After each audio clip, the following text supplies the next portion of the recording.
Fans coming to Target Field to see the hottest team in the American League, the Minnesota Twins, trying to continue the climb back to the 500 mark. And one by one, the players are coming back.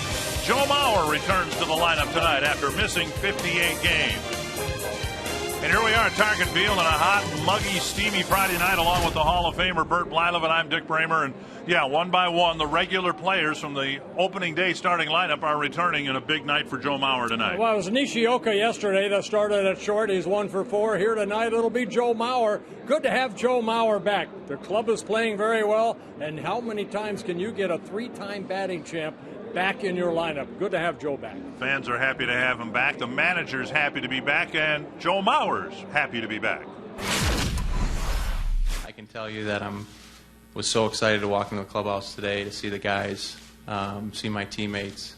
After a win, especially, the clubhouse is a lot more fun after a win, and to be there and just shake hands, and there's a lot of hugs and things like that, and a lot of excitement.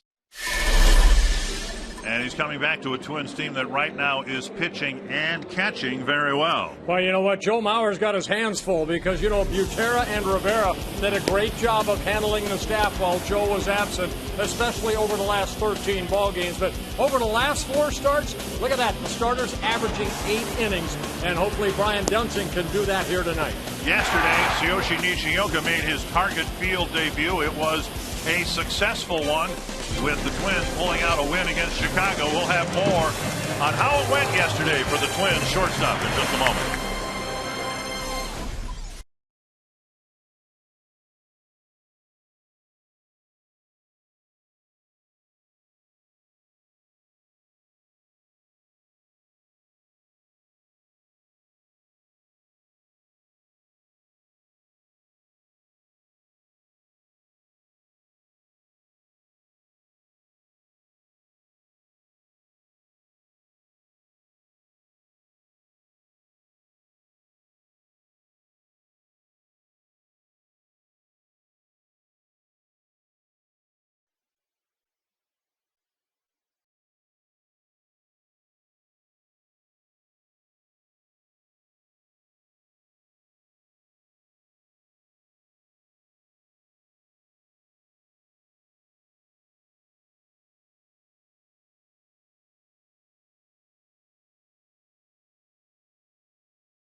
Baseball on Fox Sports North is brought to you by your local Northland Ford dealers.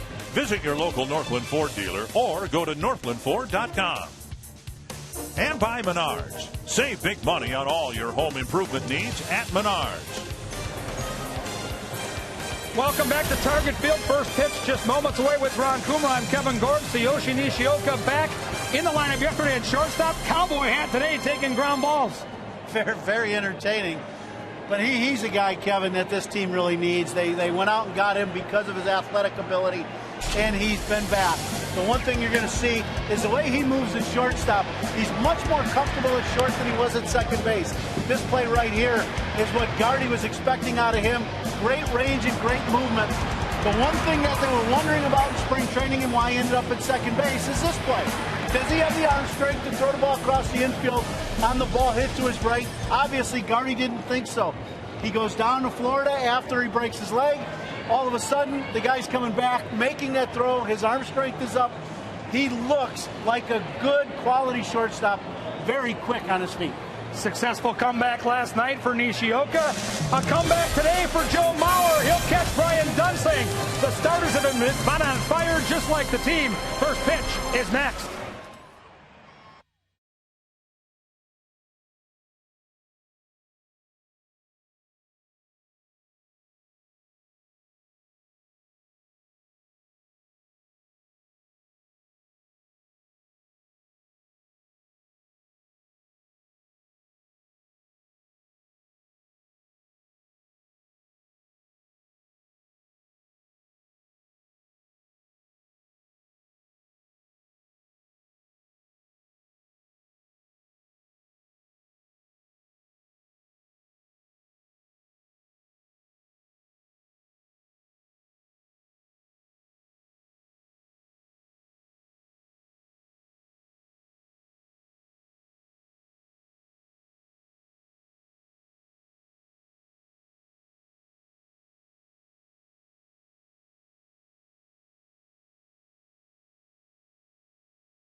But this season, Joe Mauer proved he was human. After missing 58 games due to injury, Mauer is back tonight and ready to go for the surging Twins.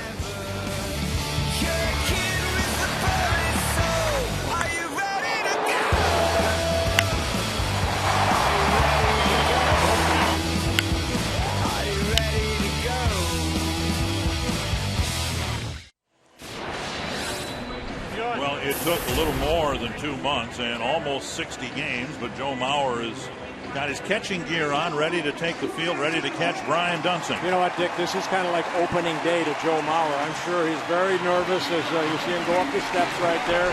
He'll be catching Brian Dunsing, and again, the pitching has been very good, but hey, Joe Mauer is Joe Mauer. He's caught all these guys that have been pitching outstanding. So good to have Joe Mauer behind the plate. And it's been a long road back for Mauer, and he's spent a lot of time rehabbing to get to this point. And so his season begins today with 95 games left in the regular season. The Menards batting order for Bud Black and the Padres: Chris Denorfia, Jason Bartlett, Chase Headley, Brian Ludwig, Cameron Maben, Jesus Guzman, Anthony Rizzo, Nick Hundley, and Alberto Gonzalez. And on the mound will be Brian Dunsing, making his 13th start, his 14th appearance. What he's looking for is to get back to where he was in April, where he was very consistent. He's looking for that consistency, and one reason is he's given up too many multi-run innings. Brian Dunsing, over his last 8 starts, 1-6 with an ERA over 6, because 4 of those starts, he gave up 4 or more runs in 1 inning. In his last start, Here against the Texas Rangers, he gave up 7 runs in the second inning. A short start, only 2 innings for Brian Dunsing. And here's the Northland Ford defense for the Twins. Delman Young on left, Ben Revere in center, Jason Repko in right. Valencia and Nishioka left side of the infield, Casilla Kadire the right side. And yes, Joe Mauer back behind the plate. Nishioka probably entering the first inning of this game with a little more settled nerves than he was yesterday at this time. Well, you know what, he even said that when the ball was hit to him a couple times in that first inning, it was kind of a good thing. That way he could, kind of get the butterflies out. The same thing that Joe Mauer's going to have here tonight. The butterflies are definitely there for Joe Mauer. And on the mound, Brian Dunsing, sometimes when you struggle, we saw Carl Pavano last year, grow the stash. Right. And, Brian Dunsing saying, you know what, I'm going to show more sock. Okay. And hopefully that works. Whatever it takes, Brian Dunsing, get some quick outs. Well, let's hope for no rain interruptions either. That might help Brian's performance and his disposition. He's run into, more than any other Twins pitcher, a lot of weather issues, including in his last start against the Rangers. Leadoff batter is Chris Denorfia. And he takes ball 1. Yeah, the Padres coming into this ball game, 30 wins and 40 losses, 9.5 games in last place behind the San Francisco Giants. This is the 4th time that the Twins have played the Padres in interleague play. For Brian Dunsing, his other interleague play start came in Arizona, where he was pitching really good. Then he had one of those multi-run innings and ended up losing that ball game. Up high, 2-1. Denorfia, Bartlett, and Headley face Dunsing here in the first inning.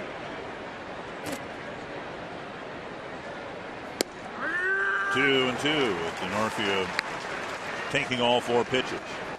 Oh, Dunsing not overpowering. He has to hit his spots. He's a lot like Nick Blackburn, Carl Pavano. Not going to overpower anybody. He's got to work with Joe on the way to Joe moves in and out. Tapper to short. Nishioka digs it out and fires to Kadire, 1 away. And tonight's broadcast is on AFN, the American Forces Network, broadcasting to the U.S. Armed Forces, serving in 175 countries and aboard ships at sea. They're watching around the world: Iraq, Germany, Italy, Southwest Asia, South Korea, Japan, and other points. We all welcome you to Target Field here in Minneapolis. We sure do. God bless you all, and thank you for protecting the United States and the world. Here's Jason Bartlett, of course, the former Twin in his first year with San Diego. And he takes up and away, ball 1. Yeah, Bartlett, 31 years old. He was with the Twins from 2004 to 2007. 4 years and then 3 years with the Rays before getting traded over to the Padres.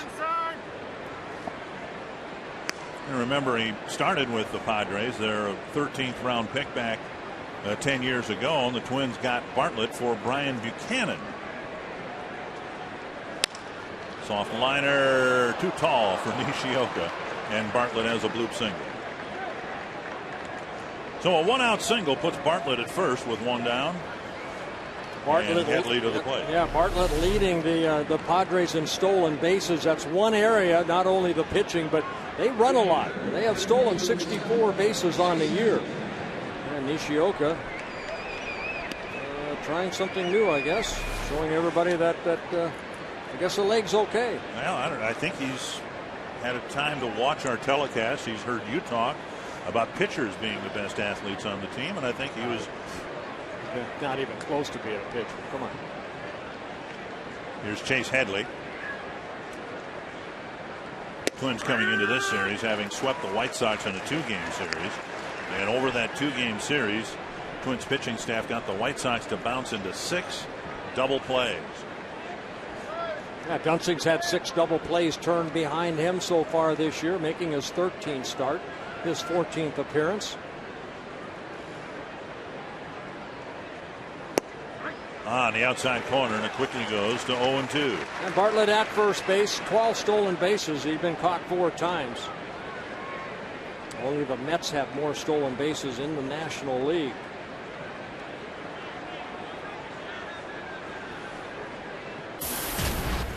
Chase Headley, a switch hitter, is a right-handed hitter, hitting .250.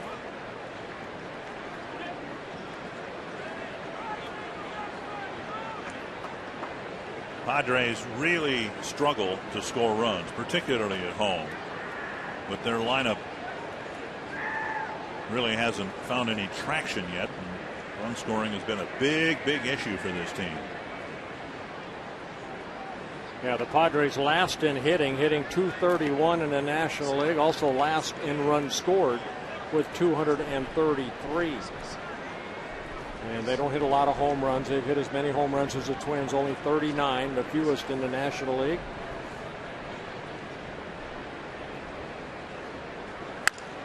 And that dumped over the head of Kadire into right field. Bartlett will round second but hold there. So first and second, a couple of flares have dropped in here against Dunsing, and that'll bring up Ryan Ludwig. Yeah, I thought Bartlett hit a pretty good pitch, but this pitch right here up in that strike zone, just above the belt. And Chase Headley, hitting that ball the other way. Good job by Repko charging that ball, and that keeps Bartlett at second base. Ludwig, the cleanup hitter and designated hitter for the Padres. There is a minor adjustment for National League teams coming over to American League cities, and the adjustment limited to taking a position player and putting him in a DH spot, maybe just for one game. Bouncer third, and Valencia looks around the diamond and throws to Kadire, 2 down. Almost hit too slowly to be a double play. The ball and Valencia intersecting in front of the third base bag. Yeah, I mean, if that ball's hit a little bit harder, Danny's got a chance to catch the ball, tag third, and then hopefully get Ludwig out at first. Instead, Ludwig the out, but both runners advance. Bartlett to third and Headley to second. Cameron Maben comes up in a key spot here early in the ball game. Throughout that Chicago series, the White Sox had several opportunities like this, couldn't get a 2-out hit to save their lives. Yeah, Maben in his first season with the Padres, originally with the Tigers, spent some time with the Marlins. Check swing, Mauer with a nice block, strike one. No swing. I beg your pardon. Brian Knight said he didn't go. Nevertheless, a good block by Mauer. Well, you know a breaking ball's coming. Joe deadening the ball right there in front of home plate. And very close right there to maybe being a call strike.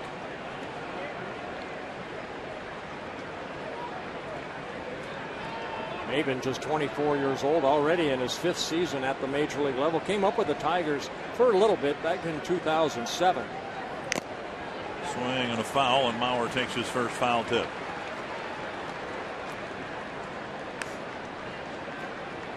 Mauer played in 9 ball games in April before he went on a disabled list. Drew Butera and Rene Rivera both staying with the ball club. That might change when this series comes to a close and the Twins have to play by National League rules Tuesday in San Francisco. 1-1. That's a half swing, and he went 1-2. Good hard breaking ball down and in, and Maben right there this time unable to hold up. It's the hard breaking ball.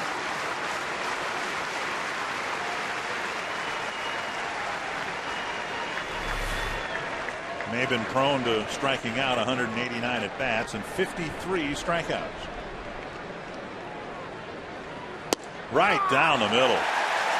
Throws him with a fastball, and Brian Dunsing strands a couple of Padres in the first.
Couple of base runners aboard, and the Menards batting order for Ron Gardenhire is Twins have won 11 of 13. Ben Revere, Alexi Casilla, Joe Mauer, Michael Kadire, Delman Young, Danny Valencia, Tsuyoshi Nishioka, Luke Hughes, and Jason Repko. And on the mound, Clayton Richard making his 15th start, second career start against the Twins. And don't let his record fool you, 2-8. He has not had a lot of run support. There's the scouting report right there. His first start coming in his second major league start back in 2008. That's when the last time he faced the Twins as a starter. Bobbled, and that's all it takes. Alberto Gonzalez bobbles the grounder, and with Revere's speed, he'll be at first base on an error. Yeah, Gonzalez making just his second error of the year. Got in front of that ball. It came up on him a little bit. And the speedy Rivera at first base by the gift error right there. Well, the Padres, that's their 51st error on the year. This is their 71st game. And of course, Gonzalez playing at second base because former Twin Orlando Hudson is on the disabled list for the second time. Casilla takes up and away, ball one.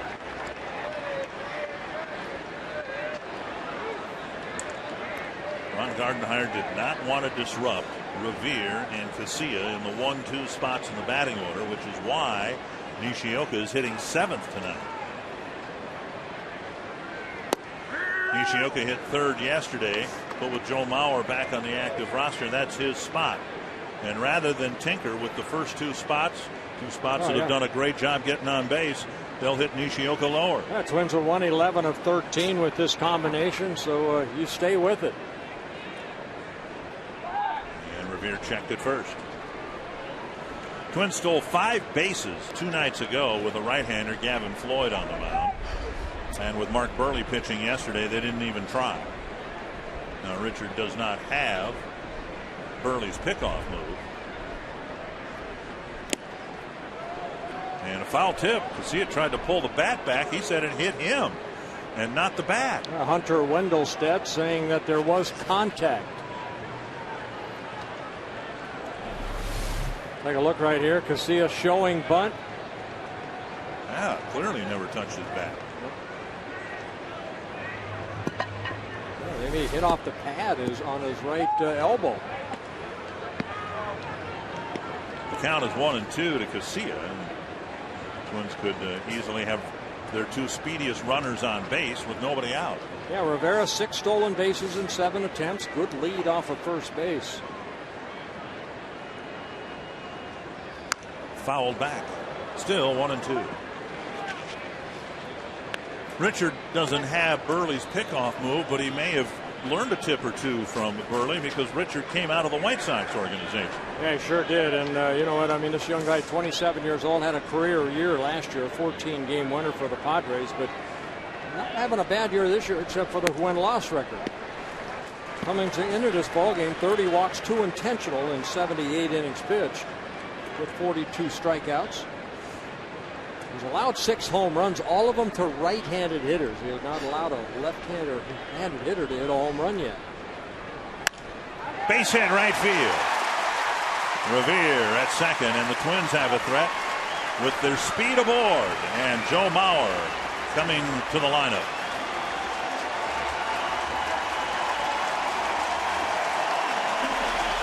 The catcher, number 7, Joe Mauer. Very nice. A standing ovation for Joe Mauer.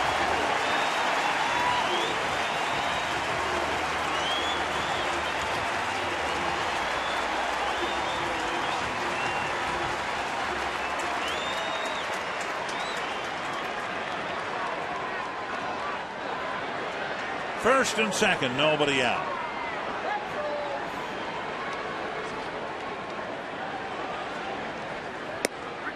And a belt-high fastball, strike one. Can't help but think when Joe missed spring training in the first month of the season a couple of years ago. On his first swing of the season, he hit a home run and went on to win the league MVP award.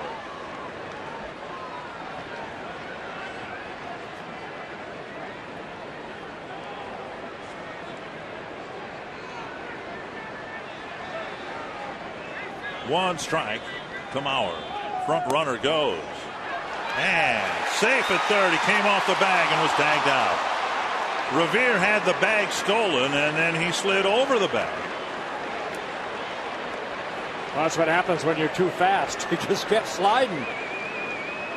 Didn't get the best of jump. The throw actually beats Revere right there, and you see he just slid past the bag. Got that hand in on the bag. Good call by Bob Davidson, but then Headley keeping that ball near him and ended up tagging him out. Don't know this, but there might be a chance that the manager and the base runner will have a chat about that. You hope for situations with runners at first and second and Mauer at the plate. Well, you can see he clearly was safe. He just slid past the bag. 2-1 to Mauer.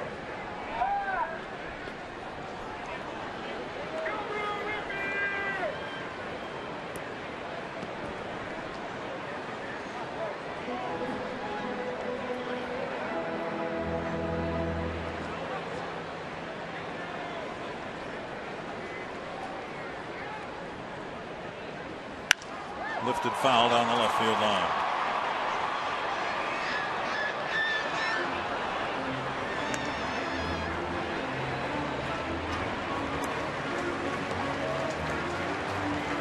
Coleman Young hoping for a chance this inning with Richard trying to wriggle out of a first inning jam. The error followed by the base hit, but now a throw out of Revere at third. Yeah, Richard with a fastball in the low 90s. He'll a slurve type curveball, and then the changeup he uses kind of a split finger. Squirted foul, still 2-2. Fastball clocked at 92 here at Target Field.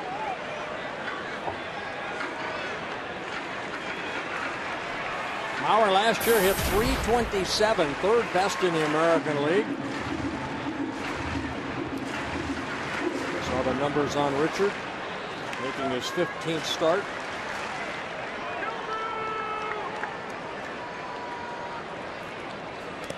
That kicks away, and Casilla will go to second. And think about third.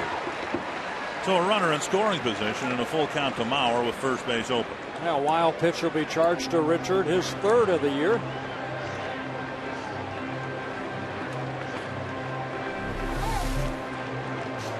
You see that ball landing in the right-handed hitter box.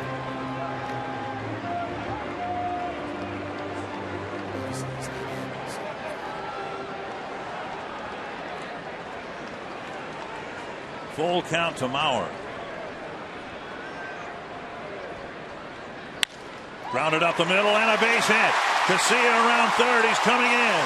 Maben with the throw to the plate. Not in time, and Mauer drives in a run. Will go to second on the throw, and it's 1-0 Twins. And again, welcome back to the lineup, Joe Mauer. Well, Mauer picking up his 5th RBI of the year, going right back up the middle. And the wild pitch ends up hurting Clayton Richard as Mauer gets a fastball. And what he does so well, good contact up the middle. Casilla with his speed at second base ends up scoring. You can see the 2-month layoff really affects his swing.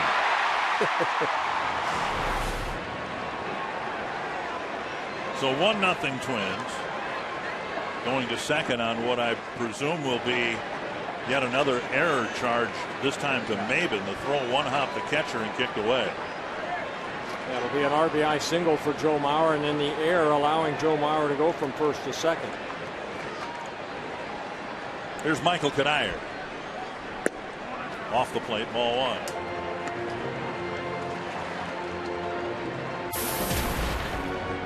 I know Ron Coomer in the pregame said with Joe Mauer in the lineup just going to make everybody better, and I don't know Michael Kadire could be any better than he has been as of late.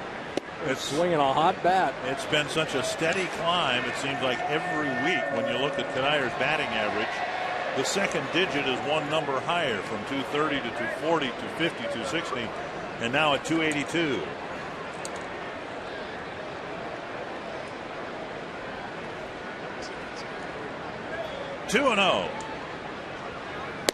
And a strike.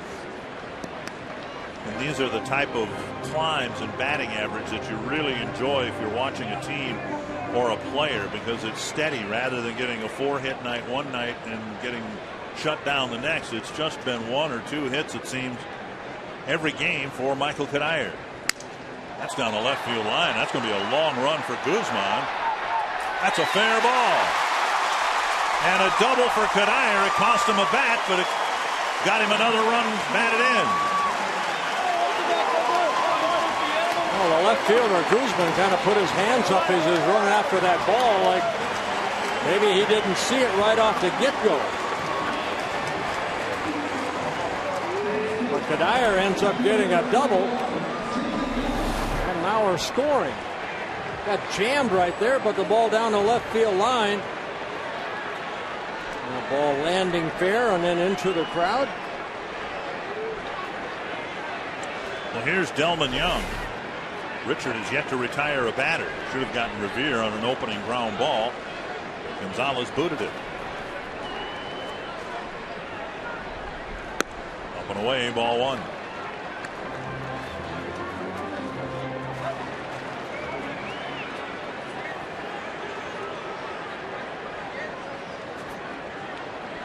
So far, the number 3 batter's driven in a run.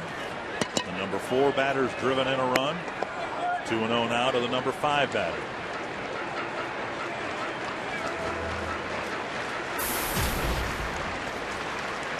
Well, Richard came into this ball game over his last 5 starts 0-4, but an ERA under 3, 2.93.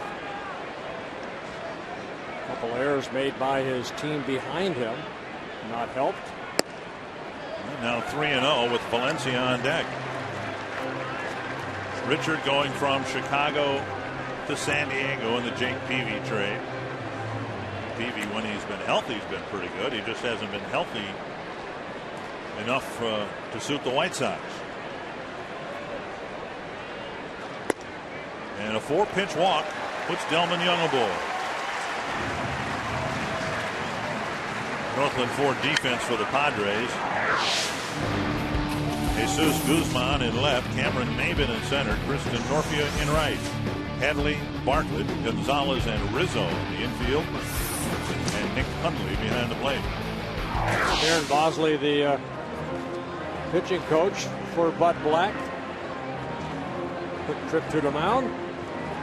We got 2 managers of the years here together. Bud Black winning the National League Manager of the Year last year, and of course Ron Gardenhire winning the American League Manager of the Year award. Padres last year 90 wins, 72 losses. For Bud Black in his 5th season as manager of the Padres.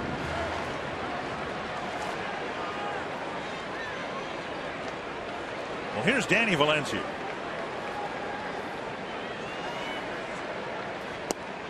A little bit low, ball 1. A couple of runs for the Twins here in the first. A chance to break the game open with the powerful Valencia at the plate.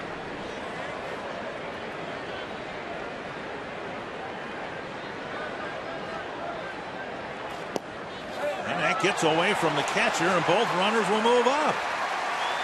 Well, the first one was a wild pitch. This looked like it just caromed off the catcher, Hundley.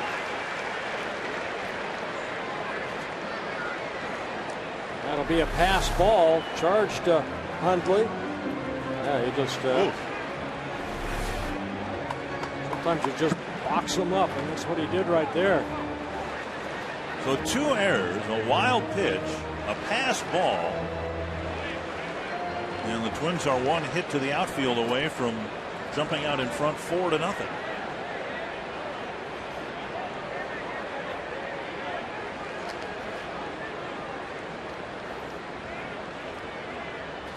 That's deep to left field. It's 5-0.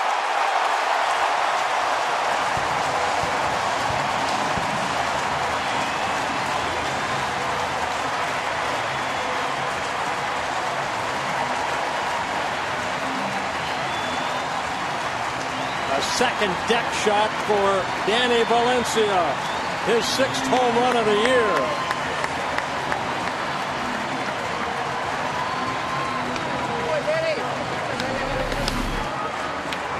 line drive home run fastball right there. Good swing by Danny Valencia. He puts the Twins up 5-0.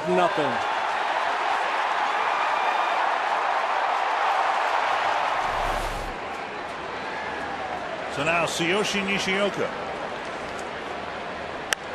He lifts it to right. Playable by a Ford Denorfia. Short of the warning track out, number 2. Twins actually had a losing record last year in interleague play, but our window concept, window of opportunity, showing you that through history the Twins have played their best ball this time of year. Yeah, I mean, 5th most in interleague wins with 140. Of course, they started this year 0-3, getting swept by the Diamondbacks in Arizona earlier this year. Here's Luke Hughes, and there is strike 1. Brian Dunsing given a 5-run lead as he prepares for the second inning. Covers the inside corner, 0-2. This will be the 30th pitch of a very rough first inning for Clayton Richard. Half swing, strike 3, I beg your pardon. Good inning for the Twins. Mauer with an RBI, Kadire with an RBI, and Danny Valencia with 3 of them. It's 5-0.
Good first inning for the Twins with Joe Mauer in the middle of it, driving in the first of 5 runs.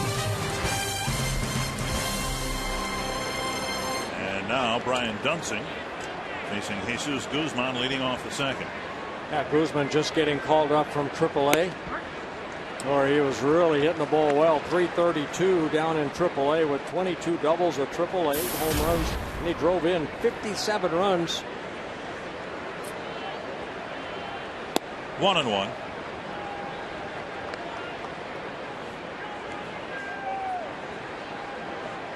Well, Dunsing, who, as you said, has been giving up some big innings this year, is the beneficiary of a big 5-run first.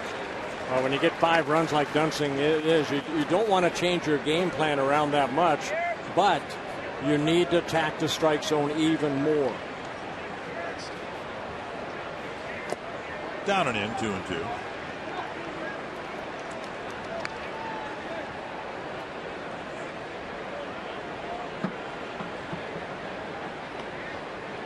Have done a really good job over the last couple of weeks getting the first runs up on the board. First 7 weeks of the season, it seems like the Twins were never playing with the lead, rarely. Now over the last 2 weeks, maybe not the first inning, but by the second inning, the Twins typically have a run up on the board. Yeah, good roller coaster ride. The Twins were on a bad roller coaster ride the first 2 months, and now it's starting to climb. It's to right center field, and Revere has a long run to get there. One down. Well, Nishioka back, Mauer back, but still some very talented players on the disabled list. Robbie Inspikowski's got an update. Well, Dick, you're right. A couple guys. We did get some status updates from manager Ron Gardenhire pregame on a couple guys, and that's our Sanford Health injury report tonight. Denard Span, Jason Kubel, Joe Nathan, neither of those guys are going to play until after the San Francisco Giants series next week. Span's still dealing with the concussion issue. Kubel's having trouble making lateral movements from the outfield as soon as he tries to start running. With Joe Nathan, the biggest key for him is playing back-to-back games, Dick and Bert. He's going to go to Rochester tomorrow, throw tomorrow, and then throw again on Sunday, and we'll see how he feels. Once he proves back-to-back, he's good to go. Thank you, Robbie. A strike called to Rizzo. It's 0-2. I had a chance to talk to Joe Nathan before the ball game, and he said that his arm feels very good. He's looking forward to going down to Rochester and doing the back-to-back so he can get back up here and help these Twins win some ball games. Up just a little bit, 1-2. And also Nathan, Ron Gardenhire said, not that it's a target date, but if you could imagine him taking care of all that in Rochester. Here's a fly to right. And back goes Repko at the fence to make the catch. Out number 2. Imagining a world where Nathan would rejoin the club next weekend in Milwaukee, that he wants to see him pitch 3 times. And then, as Robbie said, in back-to-back games. And to clean all that up, accomplish all that, they figure it might take a few days. And the hope would be he'd be ready to go next Friday in Milwaukee. 2 gone. Here's Nick Hundley.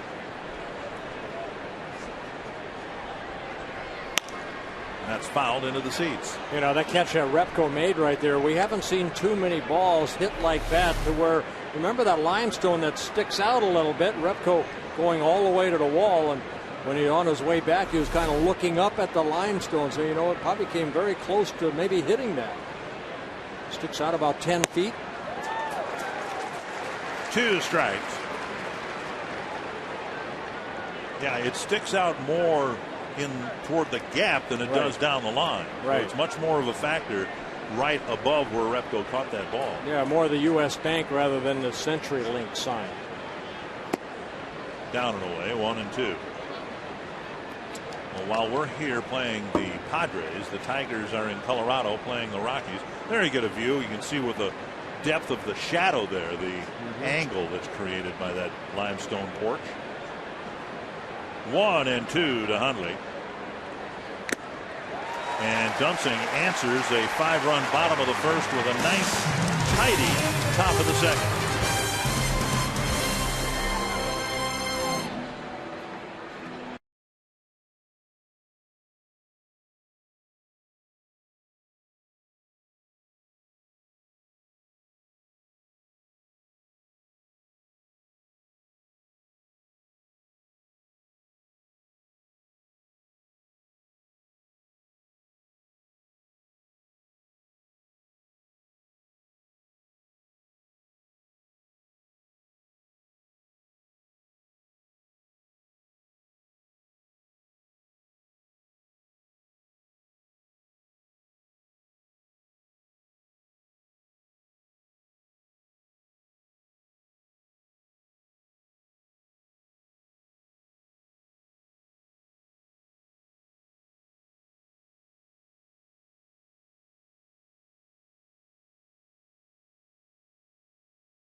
MLB All-Star ballot. Enter to win a trip to the All-Star game in Phoenix. Compliments of Scott's.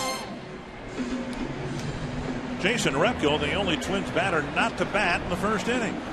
He'll lead off the second, followed by Ben Revere and Alexi Casilla.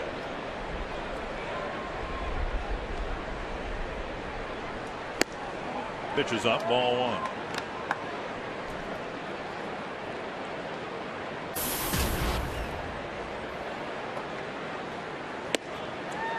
And now 1-1. Now Richard making his 15th start of the year, his 82nd major league start, 27 wins, 27 losses in his career.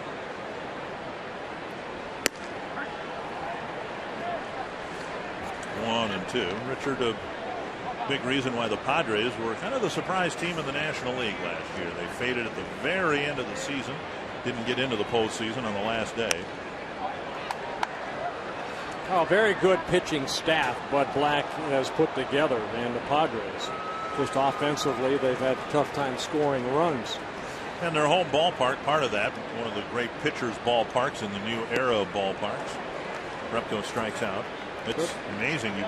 You look at what their scores have been, and I mean, they've been shut out 11 times this year. That's like once a week. One down.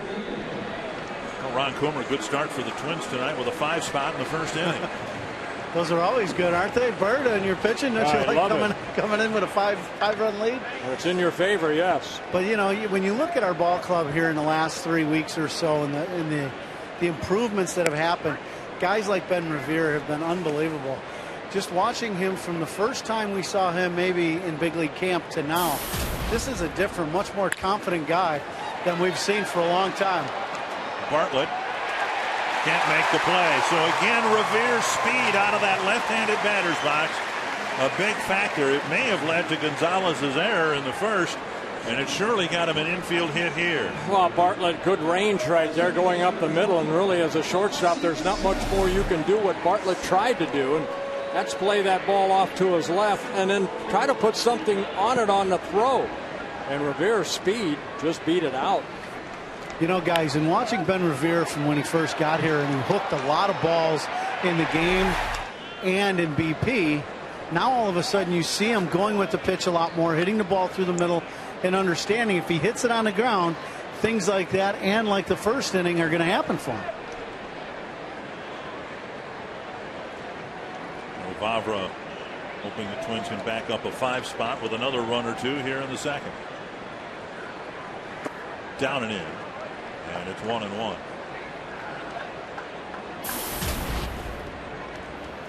One of the reasons Casilla is such a good second place hitter, when he can put the ball in play, he's a switch hitter. He's not at that disadvantage facing a left-handed pitcher like Richard from the left-handed batter's box. And he gets another hit. And Revere will stop at second base. So again, Mauer comes to the plate with the two speediest guys on the team, at least in the first half of the batting order, on base with 1 out. Well, second time, both at bats, the ball has been up, and Casilla right there, watch him. I mean, that's what he's been doing so well, not trying to get underneath that ball and hit it for, you know, in gaps and try to hit the ball too far, just basically swinging down at that ball and getting base hits. Bert, that is the point of not hitting the ball in the air. In batting practice, you have to work on getting your hands above the baseball and driving down on the ball. If you do that, especially for those two, good things are going to happen.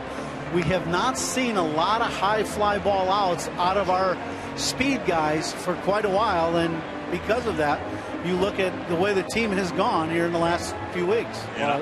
They create havoc on the bases, too, if you're a pitcher out there. 1 strike to Mauer. Now, I really enjoyed watching Nick Punto play, but that was one of the frustrations for Joe Vavra, Ron Gardenhire, that Punto was never able to perfect that, get that ball down on the ground and use the talent that got you to the big leagues, your speed. Flipped foul off the bat of Mauer. 2 strikes.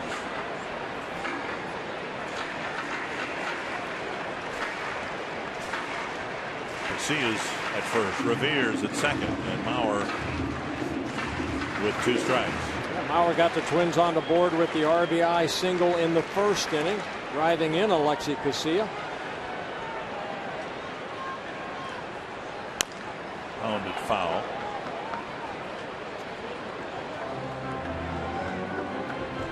Joe said it. Bill Smith said it. Ron Gardenhire said it. They didn't want Mauer back until he was ready to be the everyday catcher. Now that doesn't mean that's a figurative term. It's not a literal term. But I think the Twins fans, Bert, have every reason to expect Mauer to catch 5 times a week. Well, I think the way the schedule's set up, I mean, I think he'll probably catch 2 or 3 of these ball games, put the ball right on the button, but the Padres will turn it into a double play.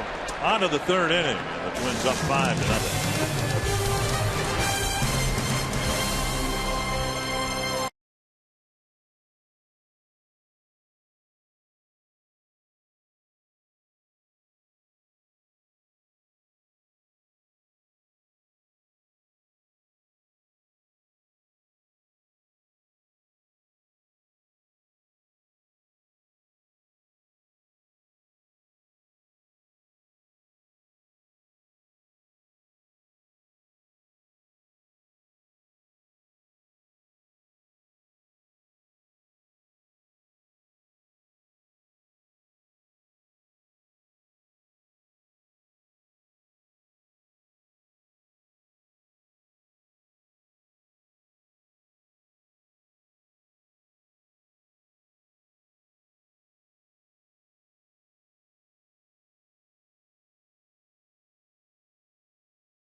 Twins baseball is brought to you by Explore Minnesota. Visit exploreminnesota.com to plan your next Minnesota vacation today. That's the Smokey the Bear statue in International Falls, Minnesota. I didn't realize that big. Yeah. Give me how much do you think he weighs? A lot. Plus or minus 5 tons. Give me a figure. Minus. 82 tons. The park also contains the Koochiching County Historical Museum and the Bronco Nagurski Annex commemorating the Falls native and NFL Hall of Fame. Brian Dunsing, ball 1 as he faces the Padres in the 3rd, and we're very happy to have Kelly McDyer, the executive director of the Harmon Killebrew Foundation. Nishioka has that ball skip under his glove, and Gonzalez has a leadoff single here in the 3rd. Kelly, welcome. We were supposed to do this the other night, but we got rained out. And Harmon having is a big golf tournament. Now the event is sold out, but there's still a way that people can contribute to the foundation. Yes, they can. They can come celebrate his birthday on the Budweiser roof deck on June 29th, 12-10 game versus the LA Dodgers. And how much are the tickets? They're $150 each, and $95 of that goes to the foundation. Now the golf tournament's sold out, as you mentioned. Yes, it is. And that's being played the next day on Thursday. Correct. It's going to be fun. Yes. First pitch strike to Chris Denorfia. Mainly because you're going to be there, Bert. Yeah, right. There you can see the information. You can go to www.harmonkillebrewfoundation.org and buy your game tickets and spend time out on the Budweiser roof deck. And $95. There's a little flare to short center. Revere coming in. Lays out! No catch! No catch! And now they can get a force play at second base. They've got the out at first. Yeah, just tag them all. Throw to second, you'll get the force play there. Yeah, just tag them. Okay. They also tagged the tag everybody. Coach Dave Roberts too. Just tag all 3 of them right there. Boy, Ben Rivera sure looked like he caught that ball. He needs a new belt. I mean, look at him sprawled out right here. I thought he got that glove underneath that ball. Oh, that's he caught it. That's a catch. Yes, it is. What an unbelievable catch. Look at that, leaving the earth again. Oh. And he caught that ball. I think maybe what third base umpire Bob Davidson looked like he made the call. Maybe saw that ball bounce, but it bounced in the leather of his glove. And to Revere's credit, he had the presence of mind to get an out on the play by throwing to first. It'll be ruled a fielder's choice. 8-3. And Ron Gardenhire talking with Hunter Wendelstedt, but you're right, it's the third base umpire Bob Davidson who muffed the call. So 1 out, 1 on. Jason Bartlett, the hitter. Kelly, again, the reminder that $95 of the $150 for the fans coming in attendance and watch the Twins game. You're up on the roof deck, but also $95 of that is tax deductible because it's going to the foundation, right? You got it. You got it. It's going to go towards Harmon's legacy program. It's going to build some fields in different cities. And well, we're all going to miss Harmon, but his legacy in Minnesota, and anybody that knew Harmon Killebrew, that legacy lasts forever. Well, his baseball legacy speaks for itself, but his legacy of giving is really what we're working on. I always say, he's a Hall of Famer in baseball, but he's a bigger Hall of Famer. He was a bigger Hall of Famer as a person. Anybody got to know Harmon? You met a true gentleman. Off the plate, and it's 1-1. So these fields that you're talking about, Kelly, those are the Miracle League fields that he was so committed to? That's right. He wants to put Harmon Killebrew fields in, one in Minnesota, Washington, D.C., and Idaho. Oh. I'd like to see a Miracle League chapter started in Idaho. Idaho, because of his roots there, being born there. His major league career started in Washington, D.C., and then, of course, he spent the bulk of his career here with the Minnesota Twins. He also wants to see some kids from Payette High School go to college, so he wanted to start a scholarship fund there too. Very nice. Again, you can go to www.harmonkillebrew.foundation.org. 1-2 to Jason Bartlett. Twins up here 5-0. And a throw to first, getting DeNorfia back.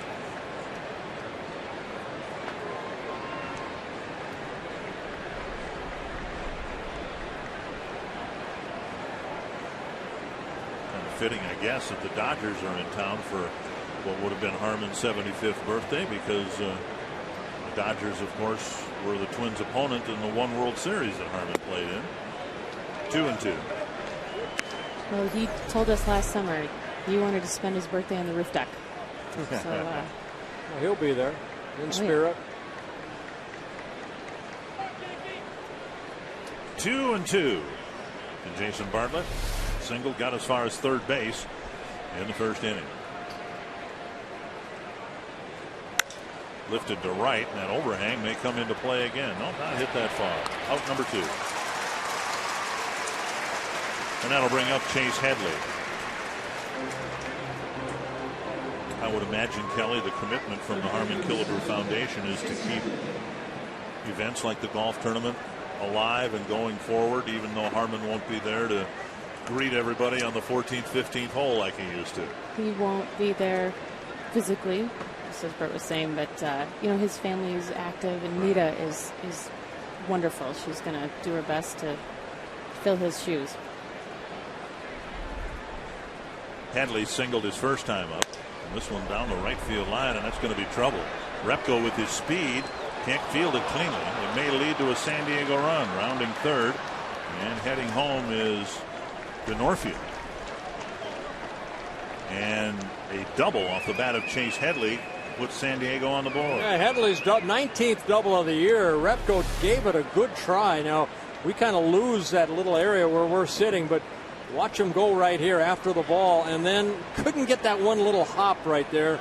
And if he's able to do that, then probably DeNorfia has to stop at third base. But Glenn Hoffman, the third base coach, seeing that, and a run scores, and it's a 5-1 ball game. Here's the San Diego cleanup hitter, Ryan Ludwig.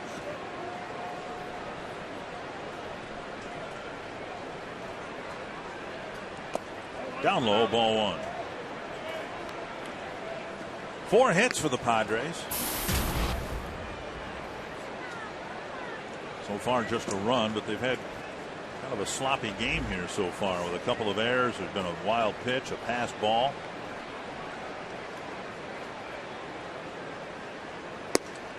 Two and 0. Dick Bramer, Bert Blyleven, joined by Kelly McDyer, the executive director of the Harmon Killebrew Foundation.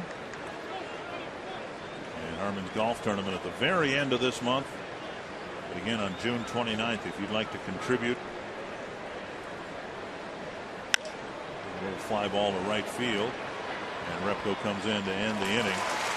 We encourage you to check out HarmonKillebrew and join Harmon and his friends in spirit on the roof deck.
Michael Kadire leading off the Twins third, and he chips the first pitch into foul territory. Easy play for Rizzo, one away.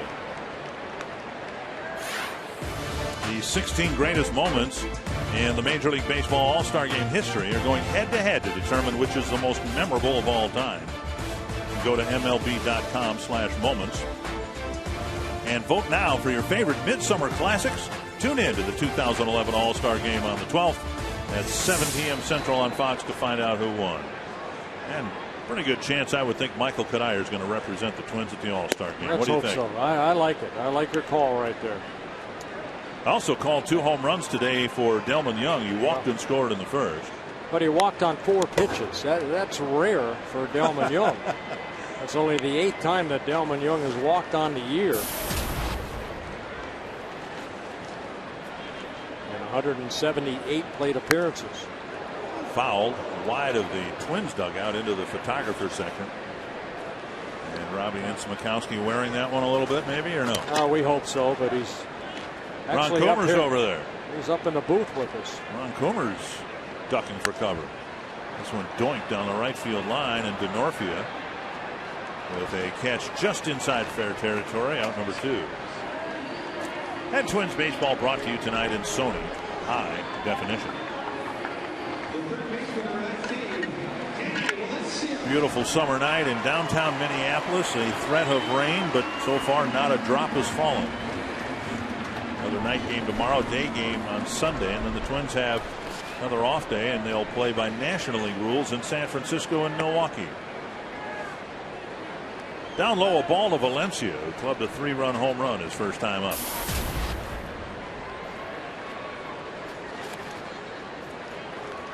And a strike. Yeah, Richard fell behind 2-0, came in with a fastball, and Valencia did not miss it. Now chopped up the line. It'll be an easy play for the first baseman, Rizzo. 8 pitches, a 1-2-3, bottom of the third.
home run, and he's got the lead so far, and the Arby's value player of the game.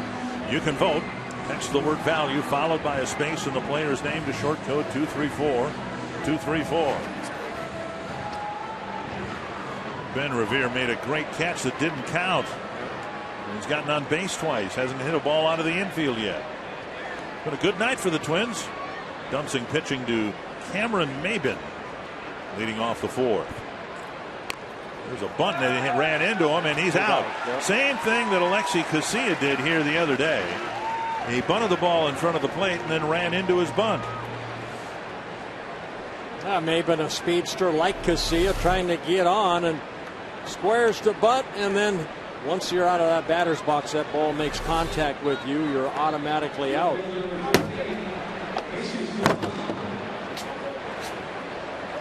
So one down on the fourth, and Jesus Guzman will hit.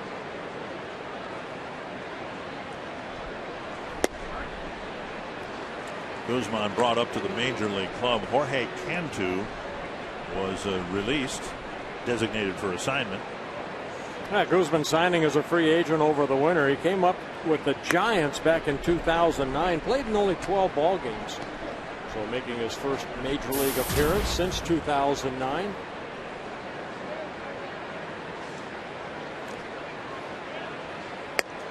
Off speed pitch floats over, and it's 1-2. Dunsing probably putting himself under the microscope a little bit. He's struggled. Everyone else around him in the rotation has pitched really well. Everyone else around him in the rotation has been at it longer than he has. In his first full year as a starter, Dunsing started out great, hit a little bit of a speed bump, and now hopes to get back into a groove. Well, you know, last start, sometimes you look at a start like he had with the rain and everything is muddy. You kind of throw that out. But the start prior to that in Kansas City, outstanding 8 shutout innings for Brian Dunsing. But he's just looking to be consistent. And, you know, he's had 4 starts out of the last 8 where he's had that big inning that has really hurt him. 50 pitches, 33 for strikes for Brian Dunsing. No walks, couple strikeouts.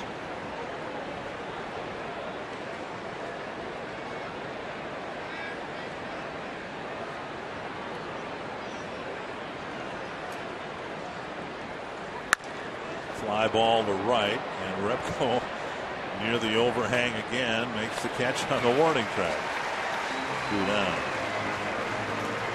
If you like the great outdoors and spend a lot of time in the woods and on the lakes, you can gain firsthand experience from the experts on Fox Sports North Outdoors every Saturday and Sunday morning. It's presented by Menards. You'll see it tomorrow morning at 6 and then Sunday morning at 8.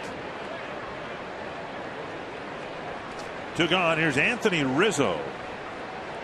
Called up just a couple days ago, and he takes a mighty swing and a miss. Cantu designated for assignment, and then opens up first base for the young prospect the Padres got from Boston in the Adrian Gonzalez trade.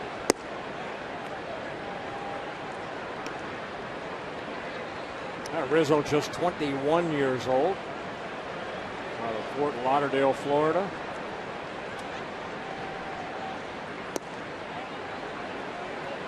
Two and one.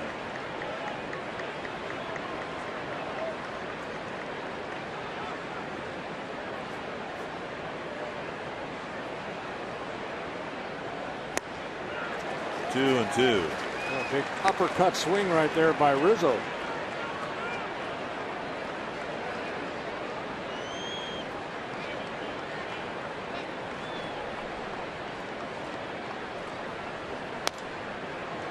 Inside, got a foul ball off a leg. 2 and 2.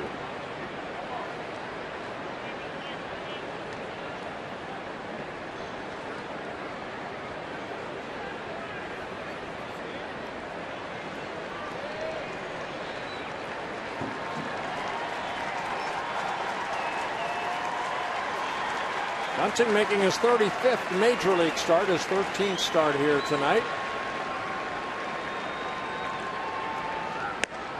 Just off the corner, and Dunsing with a little bit of a weight shift after his follow through toward the dugout. He might have thought he might have gotten strike 3. Pretty good pitch right here, just a bit outside. Full count with 2 away. Chop to the right side. Casilla to Kanayer. Inning ends a 1-2-3 fourth. And the Twins have a 5-1 lead.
Brought to you by Grand Casino. The best stories start here. By AT&T. And by Comcast. Call Comcast Business Class at 800-391-3000 to turn your business into a fast business. 2 strikes to Tsuyoshi Nishioka as he leads off the 4th inning for the Twins. It'll be Nishioka, Hughes, and Repko against Clayton Richard, trying to end a personal 4-game losing streak, his 2nd such streak this year. Wrapped to 3rd, and a pickup by Headley. 1 gone. I wonder if our AT&T trivia question has anything to do with interleague play. What do you think? It might. Name the 4 Padres to win the Cy Young Award. No, has nothing to do with interleague play.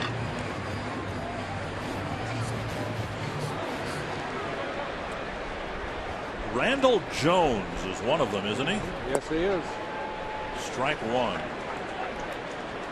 Luke Hughes, the hitter, went down swinging his first time up. Guy I played with that's in a Hall of Fame in the Texas Rangers. I know he won one there. Huh? I played with him when we were teammates in Texas. Then he won a Cy Young with the San Diego Padres. Really? Mm-hmm. Well, I think you stumped me with that. Not Randy Jones. Okay. Not Jake Peavy. 2 strikes. Trevor Hoffman won one as a closer. Every once in a while, a closer will win the Cy Young Award. And not Mark Davis. Inside. One more.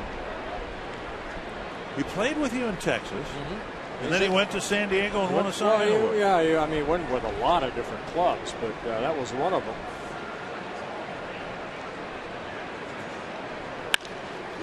Bounced to short. I guess all right, well, I guess Gaylord Perry, but. Ding, ding, ding, okay, ding, ding, right. ding.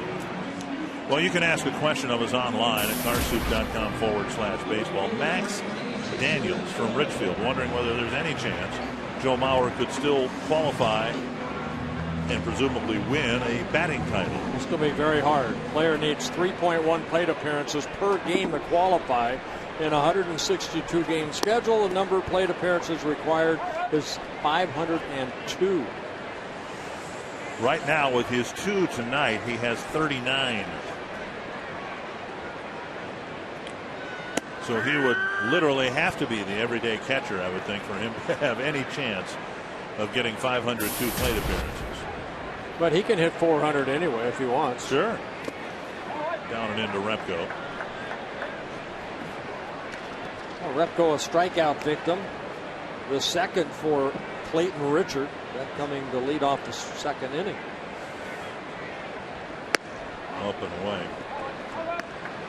Now, George Brett, when he nearly hit 400 in 1980, had just over the 502 needed to qualify for the batting title inside. And if anybody ever hits 400 again, it would have to be under those circumstances, I would think. Hope to the right side, and that'll roll through, a base hit. So Repko with a 2-out single to right. Now they throw behind him, and he gets back. It hits him, and Repko's going to advance. It'll be the third San Diego error, second on an outfielder, with the right fielder Denorfio's throw hitting the runner. Well, first of all, good hitting by Repko. Got a fastball away and just went with it. And Denorfio coming in as Repko rounded the bag, tried to throw the ball behind him. Repko dives back into the bag. That ball's off the plate. You can see Repko getting a base hit and then diving back in. And it looked like it got the shoulder of Repko, and then he scoots over to second base. And he'll be charged. The third error for the Padres in this ball game. And Ben Revere waits and takes low, ball one.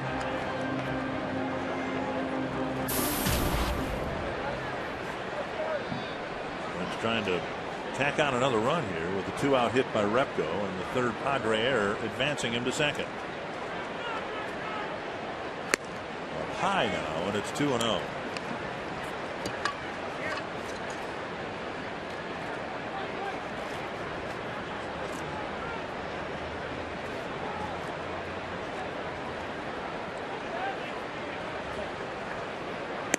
And there's a strike, 2-1. Tigers playing in Denver, and Detroit and Colorado tied at 1, bottom of the second inning. And the White Sox about ready to get started in Arizona. Squirted to left, down for a hit. Repko around third. He's coming in. Guzman charges, throw to the plate. Not in time, and the ball hits Repko again. And Revere loops a single to left to drive in another Twins run. I don't know if that ball hit Repko or if Hundley tried to catch the ball and then it hit his glove. But Revere picking up a RBI, his 5th of the year. The breaking ball up, he just slaps it the other way. Now the outfield not playing very deep. Guzman comes in and watch the throw. Hundley gets the ball, and I think when he tried to tag him, that ball did it not come out of his glove, or did it hit Repko? Hey, it hit Repko. And Revere to second on the throw. Here's Casilla. 2 hits to right field so far, and he takes ball 1. Well, the Twins have done a little bit of everything here tonight. 3-run home runs are nice. Valencia's got one of those, but how about the excitement Ben Revere has brought to this game just in the first 4 innings? His speed and Gonzalez's awareness of it. We'll take a look at the throw coming again with the ball hitting Repko. Revere's speed and Gonzalez being aware of that speed may have contributed to that opening error in the first inning. Then Revere gets an infield hit. Now a looper to left field for a hit, and on a throw to the plate he goes to second. He actually made a great catch in center field. It just didn't count. 3-0 now to Casilla with Mauer on deck.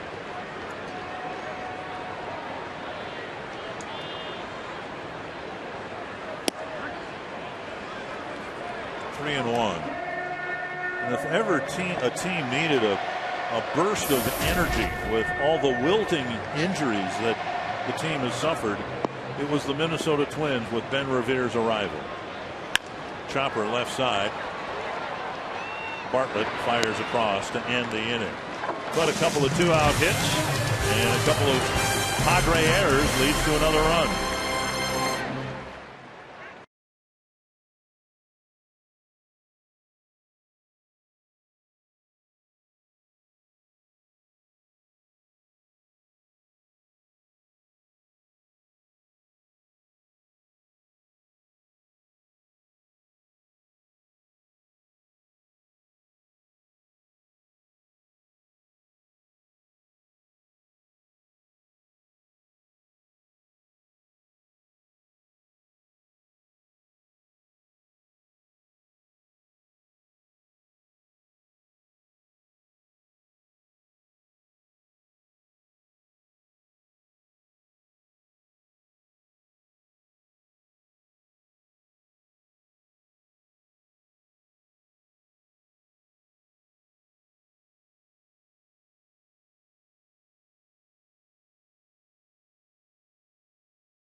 that doesn't fit.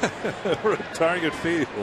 And the Twins have a 6-1 lead. Ron Coomer, Robbie Ince-Mikowski, Bert Blylev, and Dick Bramer. Twins opening up this interleague series with the Padres. Brian Dunsing with a 5-run lead again after the Twins got a run in the bottom of the 4th. Nick Hundley leading off the 5th. He'll be followed by Alberto Gonzalez and Chris DeNorfia. Yeah, good. Even though that run was unearned by the Twins, good to get that 5-run lead again. Padres put one on the board in the top of the 3rd, but the Twins come back with one in the bottom of the 4th. Dunsing right now 60 pitches, 39 have been strikes, no walks, a couple strikeouts.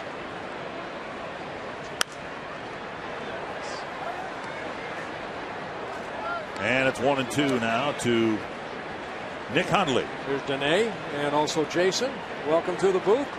There are lucky winners here with the Circle Me Bert. So enjoy. Danae is actually from San Diego, she told me, but her husband has been deployed in the military, so we're very happy to have you here. Yes. Foul back. 1-2 to Nick Hundley. He struck out swinging his first time up.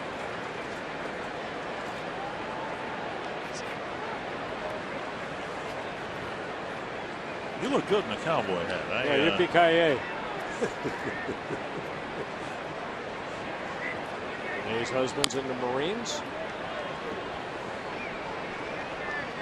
1-2. Dunsing had a 5-0 lead after 1 inning. The Padres got one back in the 3rd, but the Twins answered with 1 in the bottom of the 4th.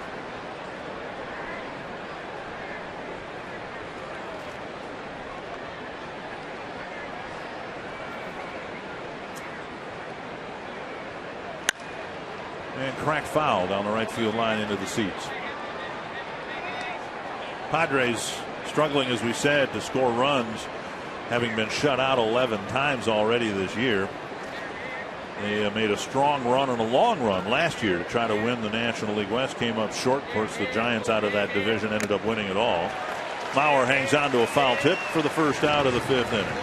And Hundley getting a strikeout again of Dunsing. Dunsing picking up his 3rd strikeout, getting Hundley twice. All right, I'm trying to figure out. See, and then this comes apart. So this is the promotion. If you have tickets to the ball game tomorrow, get here early for one of the most popular giveaways of the season. WeFest presenting the Twins cowboy hats, and the first 10,000 fans will get one as the Twins host the Padres tomorrow night at 6:10. Tickets are very limited for the game, so you can call 800-33-TWINS or visit twinsbaseball.com to check on availability. It looks good on you. I feel like I should have one of those pearl-handled cat pistols that I had when I was a kid, you know? Up and away. Well, and see, now our guests have cowboy hats, too. You can take that back to the See, they look good in it. Well, what's wrong? The fact that I just kind of got the Australian look here with my head. You look good, mate. Yeah. 3-1 to Alberto Gonzalez, singled leading off the 3rd. Yeah, make him swing the bat right here. No free passes. There's a free pass. And there's the first walk for Dunsing. And DeNorfia will hit. DeNorfia, his last time up, hit the little pop-up in short center field, and Ben Revere made a great catch, but third base umpire Bob Davidson didn't see it that way. Revere so fast he ran out of his belt. He had to run and get a different belt after sliding in the dirt and tearing it to shreds.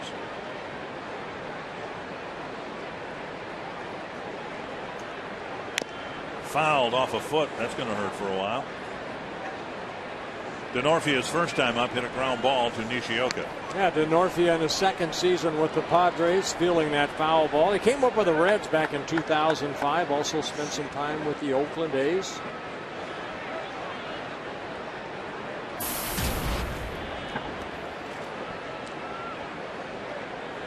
Getting a chance to play here in San Diego with the Padres. 1 strike to the Padre right fielder.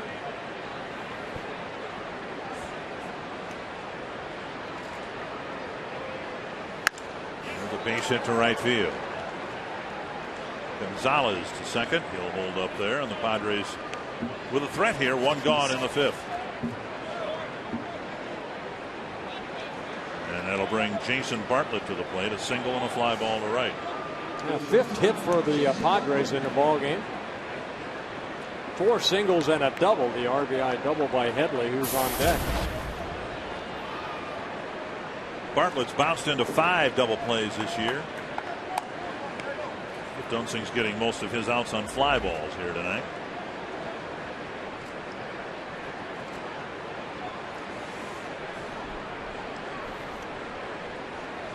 Colorado with a 6-run second inning against Rick Porcello. And the Rockies lead the Tigers 6-1. 1 strike to Jason Bartlett.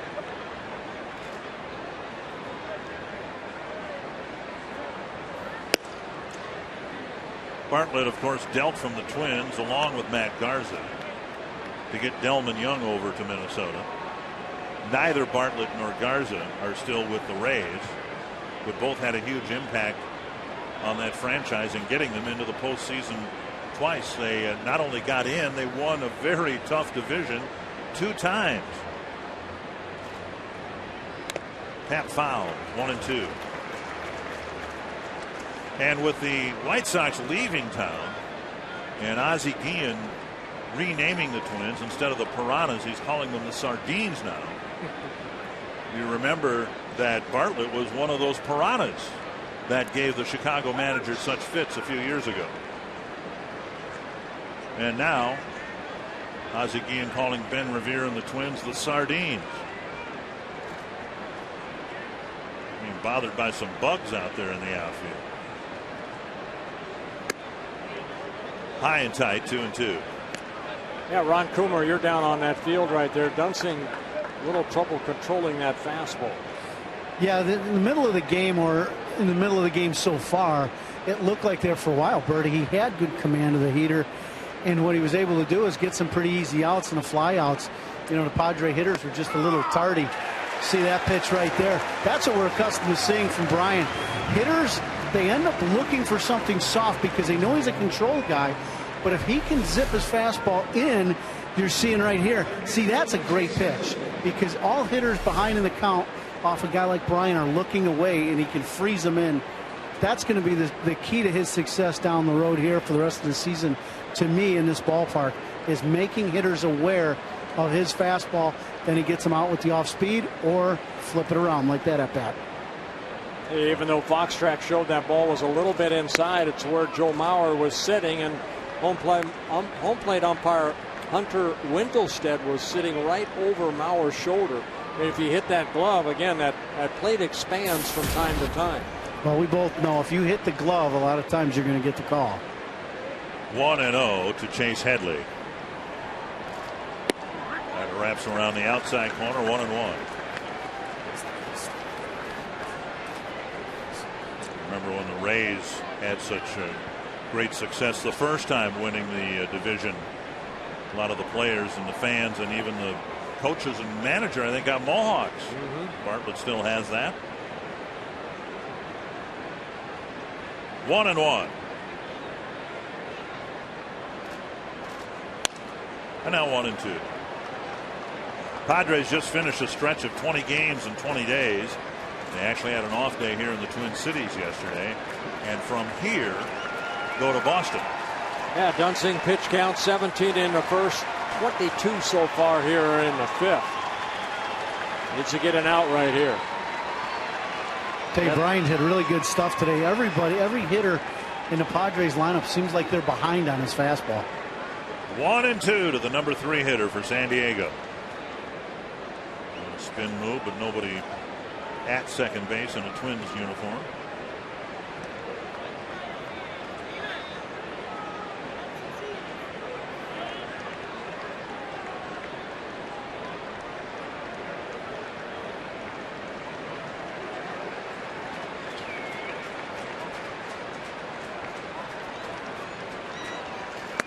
Two and two.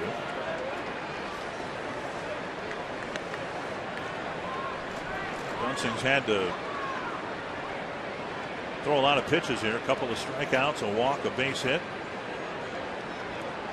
They're leaving some pitches up. Now, the strikeout that he had of Bartlett, good fastball in, but he left a couple pitches up to Headley earlier in the ball game. Headley up right now. Keep the ball down, maybe get a ground ball out. And now full count. That'll free the runners up to leave early. And Ryan Ludwig hoping for a chance in the on-deck circle.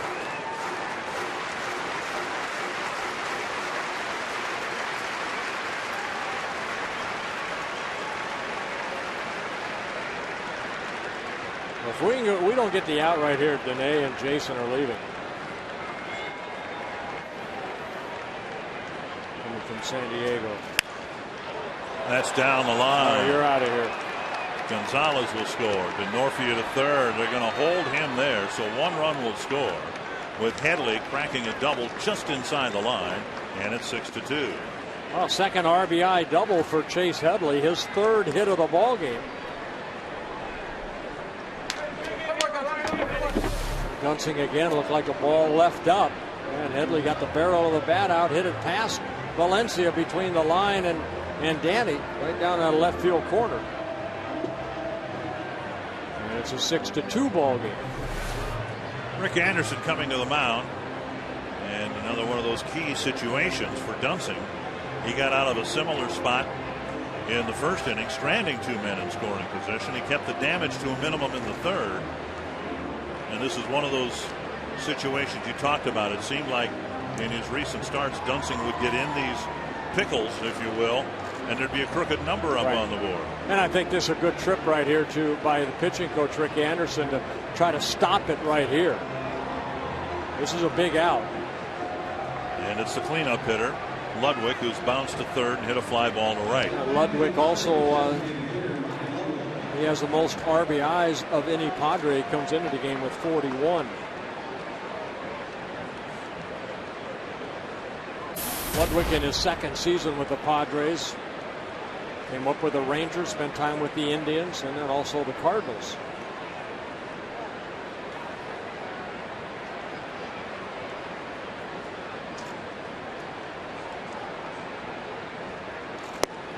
Down and away, ball 1.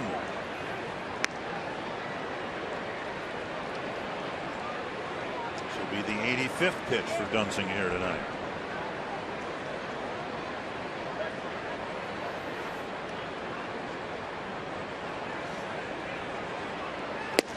At the knees to even the count.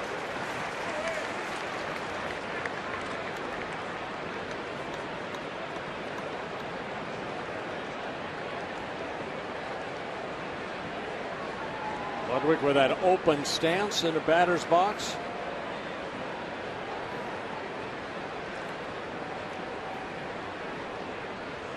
Foul back at a good rip and a fastball.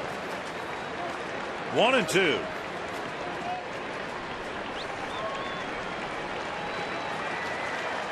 And the phone is ringing out in the Twins bullpen.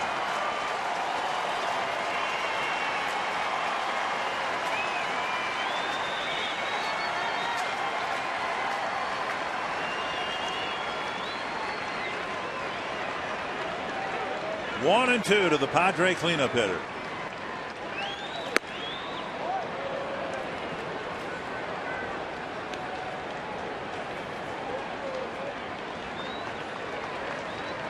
Phil Dematro starting to get loose. Yeah, this will be pitch number 30 here in the 5th inning for Brian Dunsing.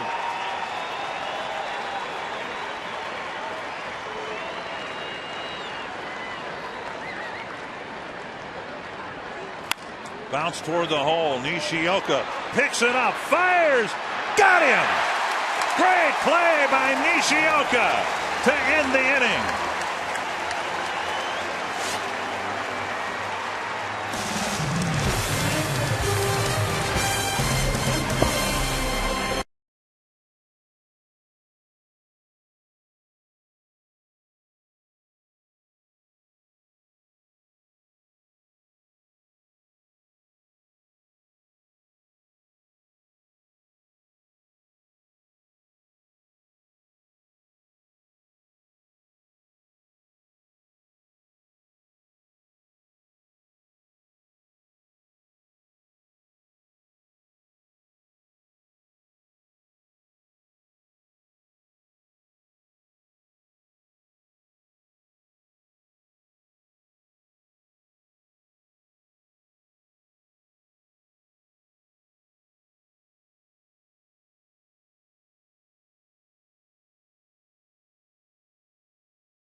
winner in Minnesota State Lottery tickets. This is Jamie Nurnberg, Bert, celebrating her 30th birthday here at Target Field. And an interesting tie-in to Jamie and Fox Sports North.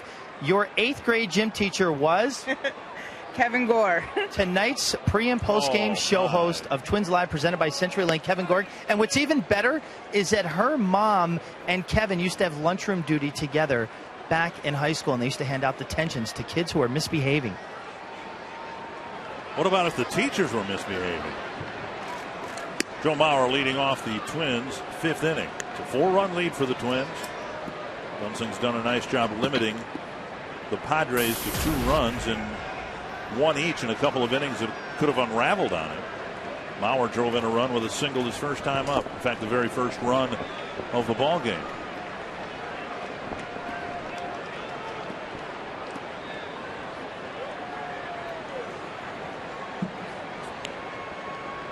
Two and one to Mauer.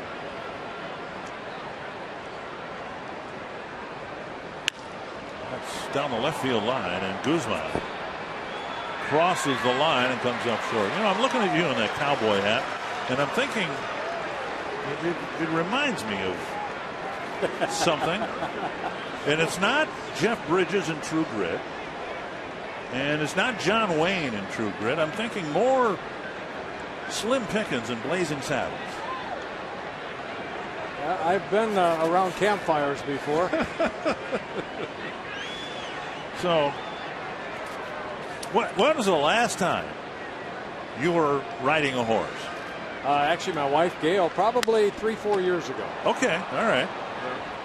She's the rider. I'm not. Did you wear a cowboy hat when you were? And was this just around a circle in a? I put the quarters in, and it went up and down. That counts, doesn't it? It's in front of Publix. One down. That's a grocery store down in Florida. One down in the 5th. Here's Michael Cuddyer. Cuddyer with a broken bat double down the left field line in the 5-run first inning. And he fouled out on the first pitch he saw in the 3rd. Well, they give us these hats to promote the upcoming, promotion. So I think we should only wear them. But I tried to wear mine and I broke my headset. 1-1 to Cuddyer.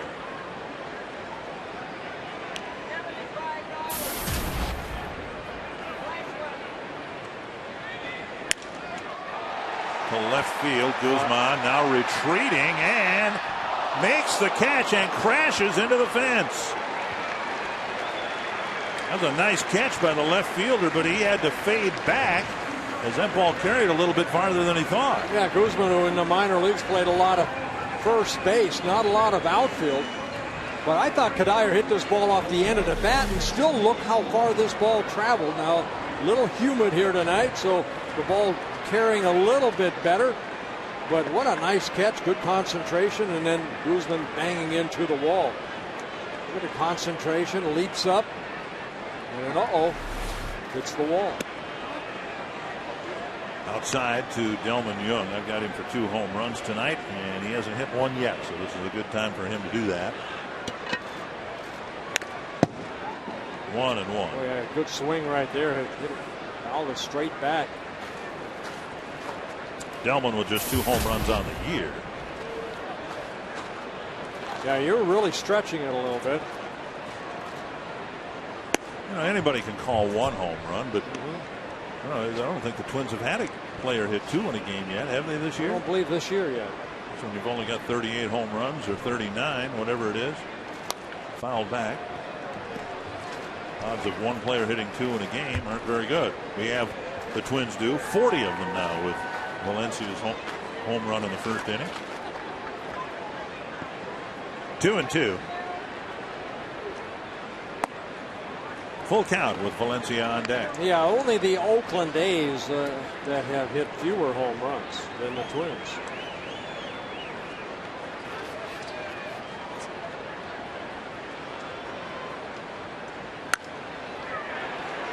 Doink to right, it'll fall for a hit. So Young reaches for the second time tonight. Let's take you back to the first inning for tonight's Coors Light Cold Hard Blast. Clayton Richard, a 2-0 pitch to Danny Valencia, and boy, He knew it as soon as he hit it. A second deck shot here at Target Field. A big 3-run home run gave the Twins an early 5-0 lead. Twins with 9 hits in a ball game. Anthony's a strike.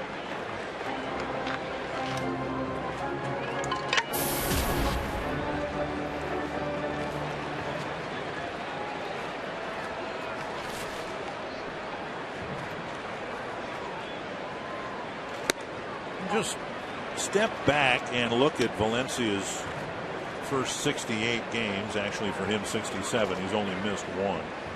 And the batting average is down below where he would, or anyone else would like it for that matter. But 6 home runs from a guy who a year ago was just getting his feet wet in the big leagues. He's leading the team in runs batted in now with 31. Yeah, Joe Vavra's worked a lot with him. Joe Vavra, the hitting coach, on hitting the ball up the middle the other way. But, you know, I mean, right there in that 2-0 count, you're looking for something to drive, and he got a pitch to his liking and hit the 3-run home run. Well, one thing that the Twins have always tried to say is, you know, hey, don't fall into that pull mode all the time. Still, I mean, Ron Coomer is not the way Danny Valencia. Yeah, he got a cookie right there, but this at bat, he's got to look for something to drive maybe up the middle. Yeah, for sure. And the one thing, you know, Dick, you were talking about Danny's average being a little down, and, you know, teams having a little report on him. As you watch him in his setup right now, he has a lot of movement with his hands. And sometimes when a hitter has a lot of movement with his hands to get ready to fire at the ball, the timing issue comes into play, and you get a little vulnerable to some off-speed pitches, things like that. And that's what's happened to Danny a little bit. Rip. Oh, what a catch by Chase Headley. A rocket headed down the left field line, but Headley picked it off.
Against the Padres here at Target Field. Mostly cloudy skies with a thunderstorm around. Pretty warm and humid with first pitch temperatures in the upper 70s.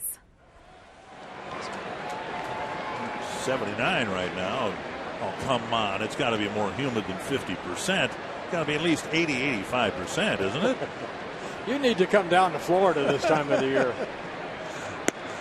Strike on the outside corner to Cameron Maben. It'll be Maben leading off the 6th against Brian Dunsing. Yeah, Dunsing needs a quick inning right here. 89 pitches right now. This will be pitch number 90 in the ball game. Towering fly to left. Delman Young trying to find it.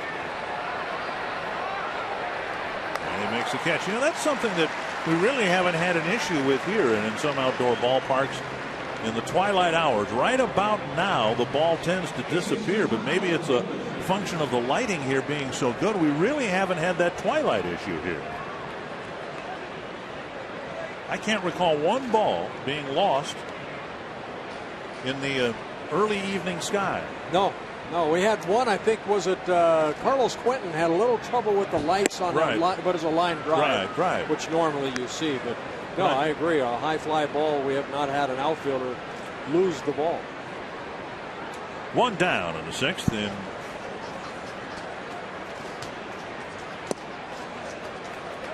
one of the fans here, I think it was Roy Smalley. I think it was Roy Smalley. Smalley wanted to pay you back for the abuse you've given him while he's been trying to watch a game. What did he do? What did he throw at you? Some grapes. Oh, okay. Because I've been throwing it at him since last year. Finally had enough tonight.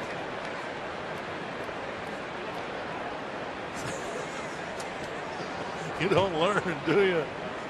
I got him again. Roy Smalley, when he's not working, has seats about 35 feet in front of us. And Bert has been pelting him with grapes.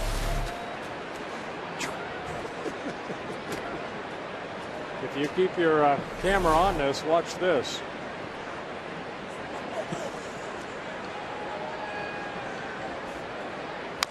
I'm just glad that you two weren't in class together in Southern California. He went to college. 2-2 to Jesus Guzman. Couple of outfield flies. It's 9-1. Colorado leading Detroit. Tigers, of course, leading the division by a game. Foul back. Cleveland leading Pittsburgh 5-1. The White Sox and Arizona game just underway.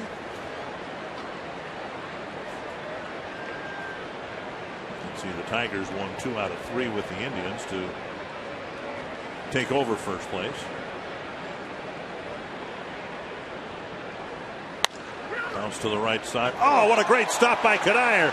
Dunsing to the bag. Safe. Guzman got there just ahead of Guzman, or ahead of Dunsing. But a great stop on a wicked hop played by Michael Kadire. Yeah, Dunsing, as you let that ball go, of course, the left-hander falls off toward third. And this is a ball that Kadire probably should have fed him a little bit quicker. Get it to him quicker instead of the shovel pass. You can see that Dunsing has a little trouble catching the ball and then finding the bag right there. And by the time he did, Guzman beat him to the bag. Well, that ball hit the... What a great effort, though, by Kadire. Hit the edge of the grass and skipped up.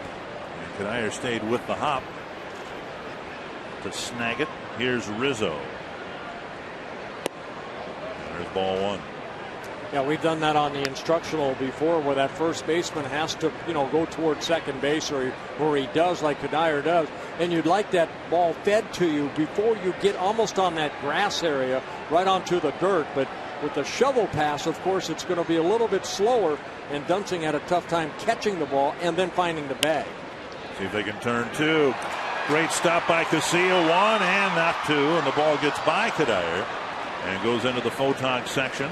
And instead of a double play, Nishioka will be charged with an error. Great stop by Casilla to get the first out. Yeah, we've seen, Kadire make a diving play, and Guzman got an infield base hit. But here, Casilla, he dives to his right, and then flipping it over to Nishioka, who hurries his throw, and then Kadire can't get that one hop as it goes into the camera well. The key here, watch Nishioka pull his right foot away from the sliding runner.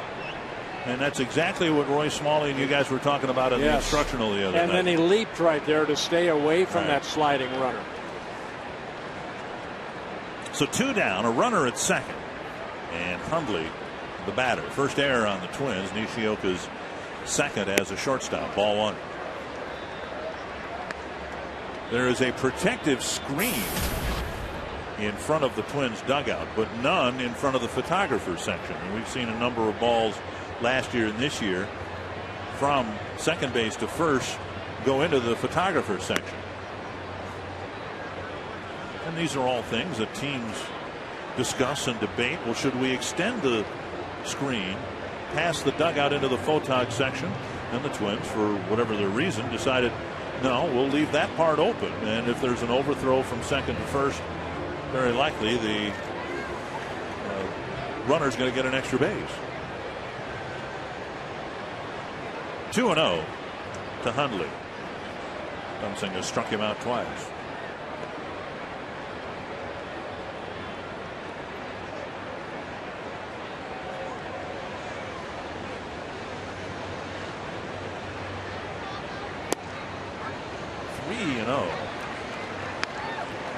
With the number 9 batter Alberto Gonzalez due up next.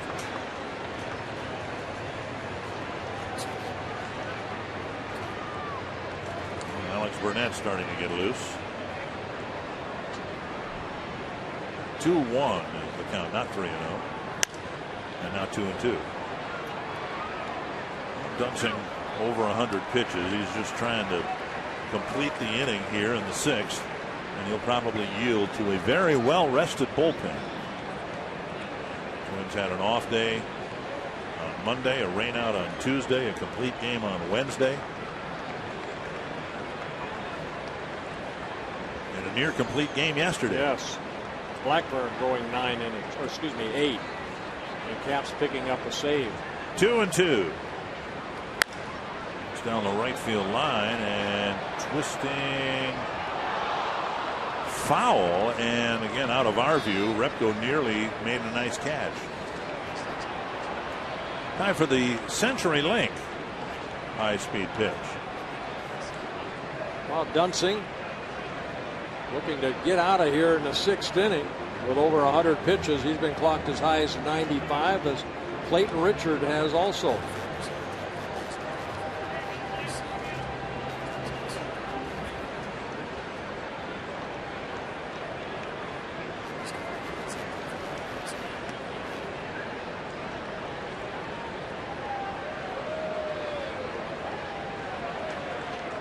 Two and two again to Hundley. Lazy fly ball hit down the right field line. Will Repko have room? Nope.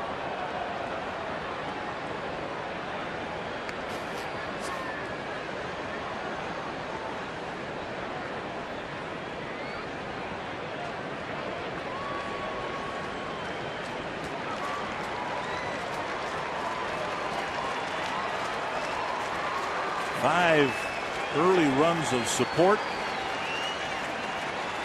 Dunsing trying to persevere through 6 innings on a steamy night at Target Field.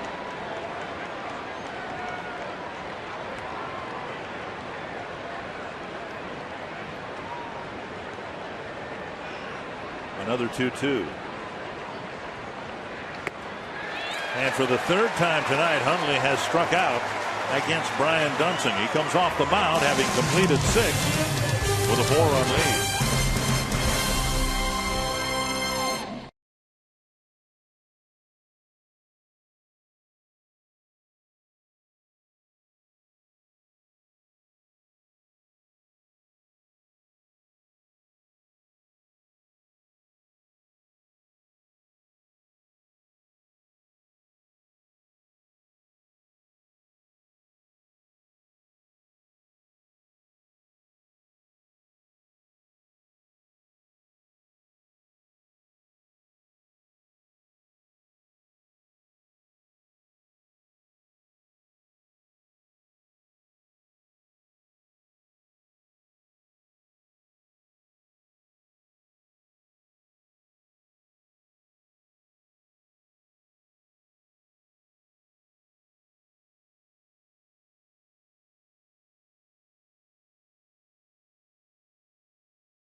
Ben Revere came in, made a great catch. You can see the ball in the glove, but it was ruled that he trapped that.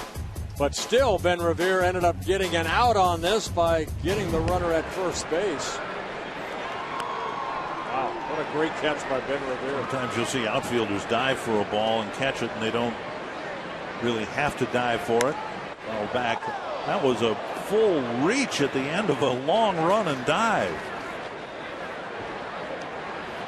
Nishioka lost his bat. He'll get it back. Compliments of Brian Singer. Want to pass along happy 92nd birthday to Claire Geeson from Union Hill, Minnesota. Very nice, Claire. Happy birthday to you, young lady. Union Hill, a little bit west of New Prague, a little bit north and west of Heidelberg, Minnesota, and a little bit south and west of St. Benedict, Minnesota. 1-1. And now 1-2.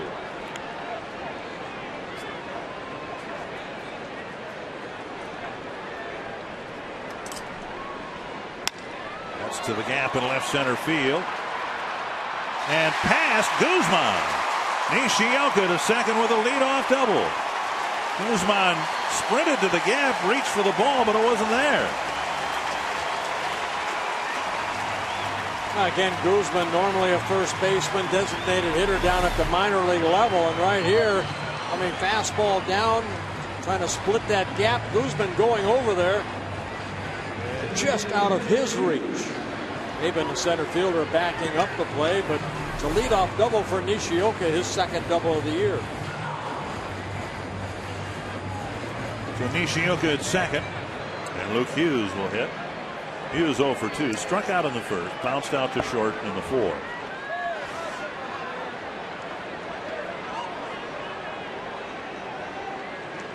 In trying to explain why Nishioka was hitting seventh tonight, Ron Gardenhire spent as much time talking about Luke Hughes hitting eighth, saying, you know, you can do a lot of things with Luke Hughes. He's a hit and run type of guy. He can hit the ball to the right side pretty well.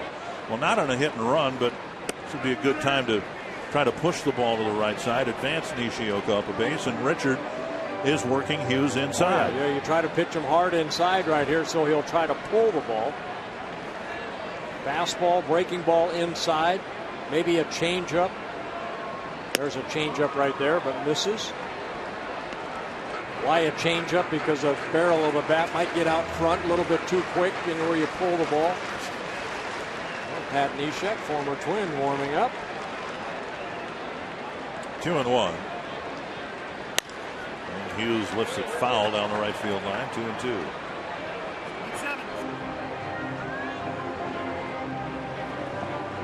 White Sox, more than anybody else in the Twins division, willing to part with the likes of Clayton Richard in trades for veterans. 2-2. And now missing inside 3-2. They also traded Daniel Hudson. And in fact, they're facing Hudson tonight in Arizona. Jason Repko on deck. Twins hoping to tack on an insurance run or two here in the sixth. We'll see if he goes back inside again. And Hughes got a piece of it. Still 3-2.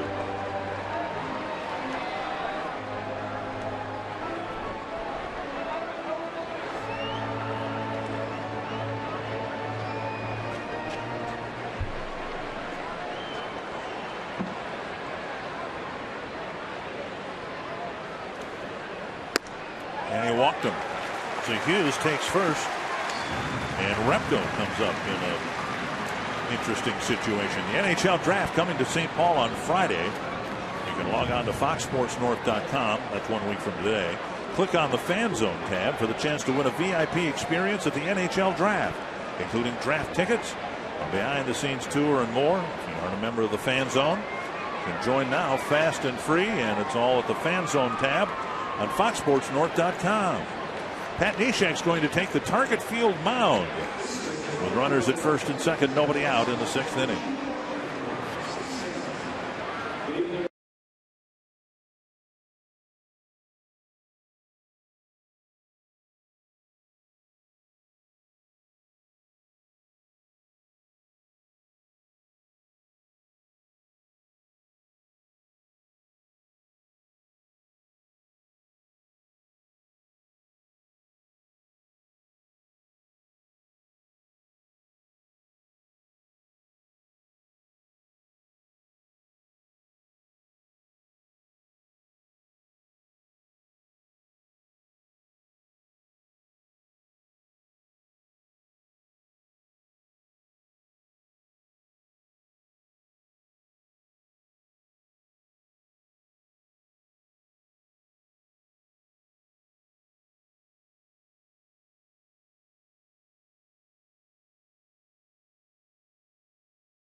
in the history of the Minnesota Wild. There you see Mike Yeo on the right, general manager Chuck Fletcher on the left, welcoming Mike Yeo as the newest head coach of the Minnesota Wild. And look at some of his credentials. Called the Baby Pens of Wilkes-Barre Scranton Penguins. That's in the American Hockey League. He was assistant coach with the Pittsburgh Penguins 2009. Helped them to win the Stanley Cup with Sidney Crosby, among others. And it was the Houston Aeros head coach, Dickenberg. He took the Houston Aeros to the Calder Cup finals in the American Hockey League this past season, lost to the Binghamton Senators, but a great job and great credentials for Mike Yeo coming into his first National Hockey League head coaching job. Well, very nice. Congratulations to both him and the Wild for getting together. Pat Neshek has had a okay first year with the Padres. Well, he got his first National League win on opening day as the Padres ended up beating the ball club. A 1-0, making his 18th appearance of the year. Neshek, of course, spent time with the Twins from 2006 to spring training of this year. Claimed off waivers by the Padres in late spring. Padres think there might be a bunt play put on here. Both Headley at third and Rizzo at first are playing short. And strike one, 1-1.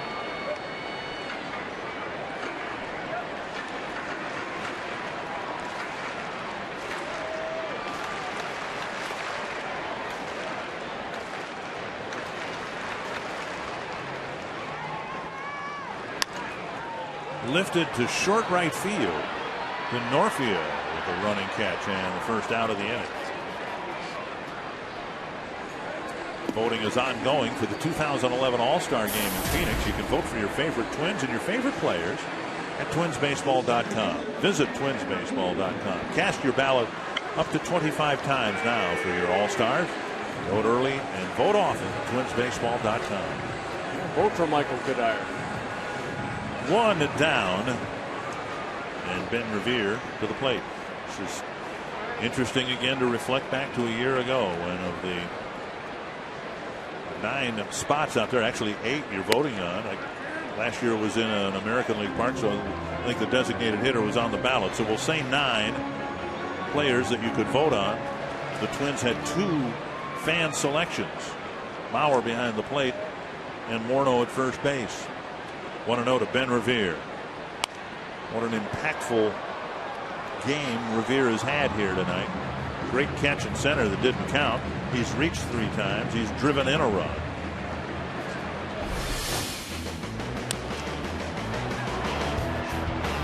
I think it's funny that, he got called up June 2nd, and really since June 2nd, the Twins are 11-13. So he has made a big impact, not only here tonight, but just his enthusiasm and his presence in the lineup with Denard Span going down.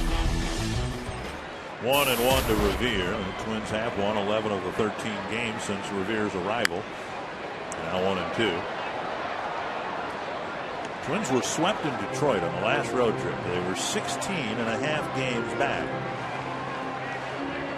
If the score holds here, and barring a mammoth comeback by the Tigers, the deficit will be less than half of what it once was. It'll be 8 games in about 2 weeks worth of time. Fouled back. Revere waited nicely on that off-speed pitch and got a piece of it. Well, the goal, main goal for the Twins is win series, but get back to 500. 28-39 coming into this ballgame. 11 games under 500. With the addition of Nishioka, Joe Mauer, hopefully Joe Nathan soon, Jim Thome, Jason Kubel, Justin Morneau. Wow.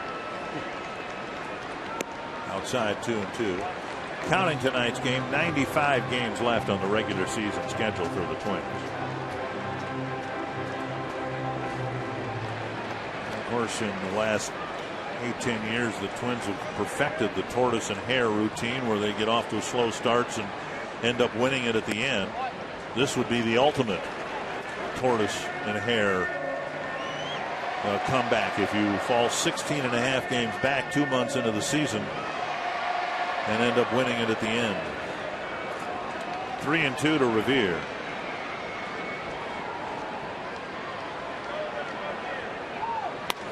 Lifted to right field. The runners were off with the pitch. They'll have to retreat. But Denorfia making the catch, 2 down. Yeah, good little changeup right there by Neshek. And Rivera hits the ball in the air for the second out.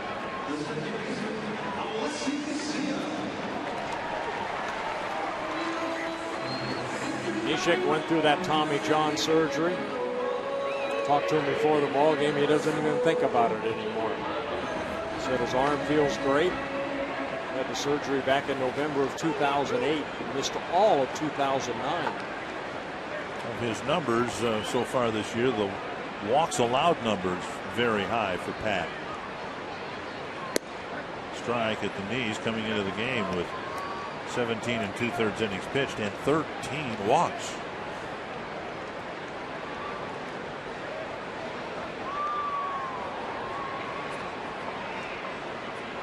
Herky-jerky delivery of Pat Neshek.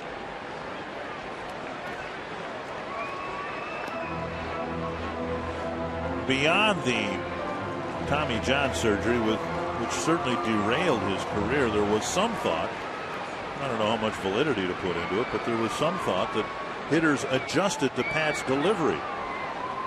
Once it was no longer a novelty, if you're Miguel Cabrera, for instance, or somebody who's seen it a few times, you can adapt to it. And I suppose that's true for just about anybody with an unorthodox delivery. The more hitters see it, the better success they're going to have against it. Well, I think what happened when Neshek came back from the surgery, too, he left a lot of pitches up. You know, he had a tough time finding the strike zone. 2-1 to Casilla. So when you find yourself in counts like this, you have to come in. He's got that sinking fastball and changeup, but now you're in a hitter's count. You leave it up, and this is where you end up getting hurt. With 2 outs in the inning, he would much rather retire Casilla than have to face Mauer. Yeah, and this is where, you know, Ron Coomer talked about it in pregame. The presence of Joe Mauer is going to help Casilla, but he ends up walking him. So a couple of outfield flies, but now Neshek's biggest nemesis has been the walk this year, and he's filled the bases for Mauer. Mauer 1 for 3, his 1, an RBI single, driving in the game's first run back in the first. Since then, a ground ball double play and a comebacker to the mound.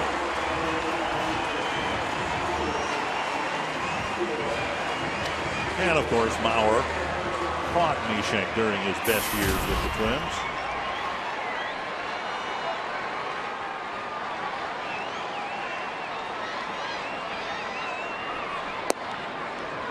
Sinker low. When Neshek was in his prime, his fastball would reach 91, 92 miles per hour. And that pitch clocked at 86.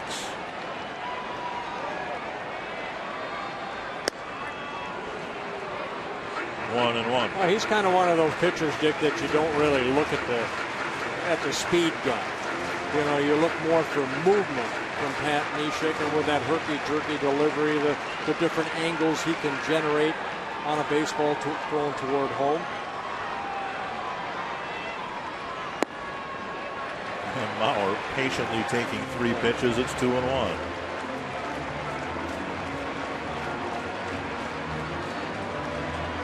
And Joe down in Florida trying to get in game shape, and so much attention paid to his at-bats, the outcome of the at-bats. But I think for a hitter of Joe's caliber, more important the number of pitches he saw during those at-bats. Looped foul and back into the seats. See, even on that pitch right there, that's a 2-1 changeup at 73 miles an hour. And Joe looked like he almost jammed himself.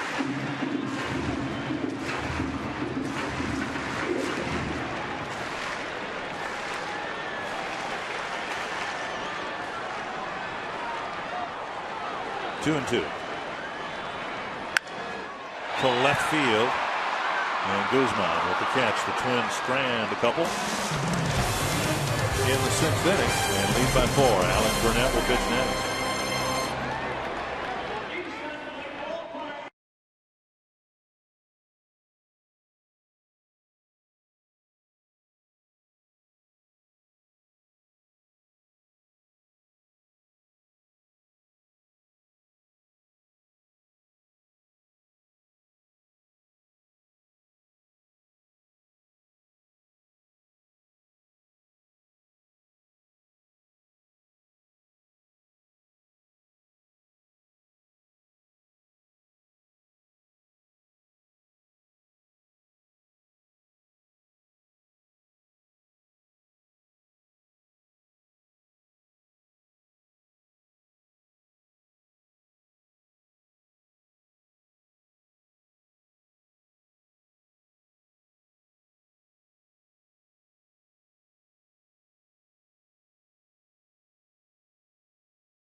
of the game with the Twins up by 4. Yeah, they scored 5 runs in the first inning off of Clayton Richard. Joe Mauer, RBI single. Michael Kadire, a double down that left field line, a ground rule double. That scored Mauer, and then Danny Valencia's biggest hit of the game so far. The big 3-run home run giving the Twins a 5-0 lead. In the 4th inning, Ben Revere with an RBI single. Made it a 6-1 ball game. The Padres added a run in the 5th. Twins lead 6-2. 7th inning, and Alex Burnett, who really filled some key gaps in the Twins bullpen in late May and June, now is asked to get the Padres out here in the 7th. Yeah, making his 24th relief appearance. The ERA starting to come down. Burnett, as all the guys in the bullpen, have done a great job over this last 13 ball games. Ryan Dunsing, a lot of pitches in 6 innings, 106 pitches, but he's the pitcher of record. The bullpen can pitch 3 very good innings. And Burnett hits the inside corner, strike 1. Burnett, like Nisha, with a high number of walks allowed, but all the other numbers are good. 1-1. Burnett with 19 hits and just about 18 innings worth of work has not given up a home run. And it's been the walks more than anything else that's given him trouble.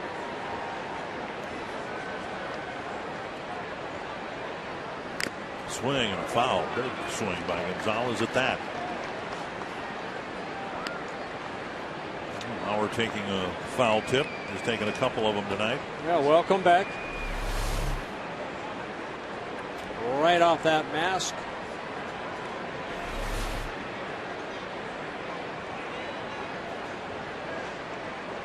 One and 2.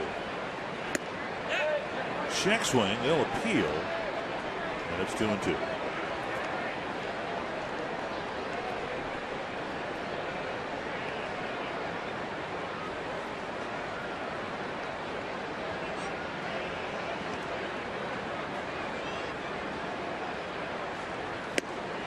High and tight, a swing and a miss. 1 gone in the 7th.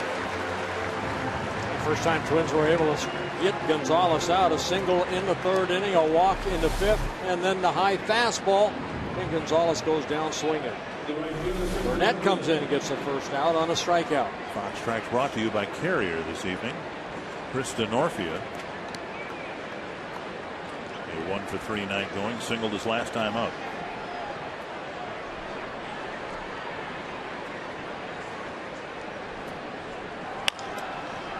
Great catch. A leaping catch by Valencia, and he throws him out.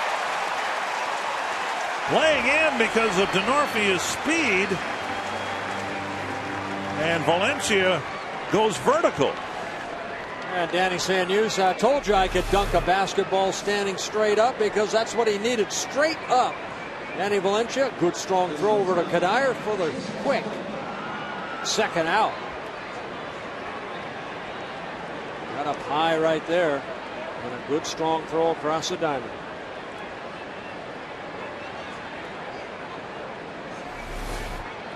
Here's Bartlett 1-for-3.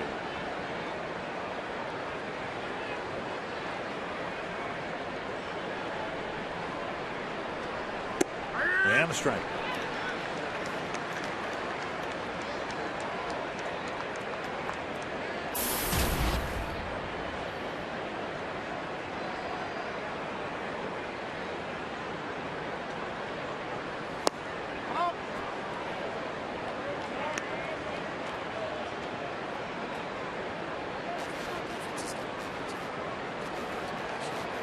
Gardenhire's persevered himself through a couple of months of un-Twins-like baseball. Missing inside, it's 2-1.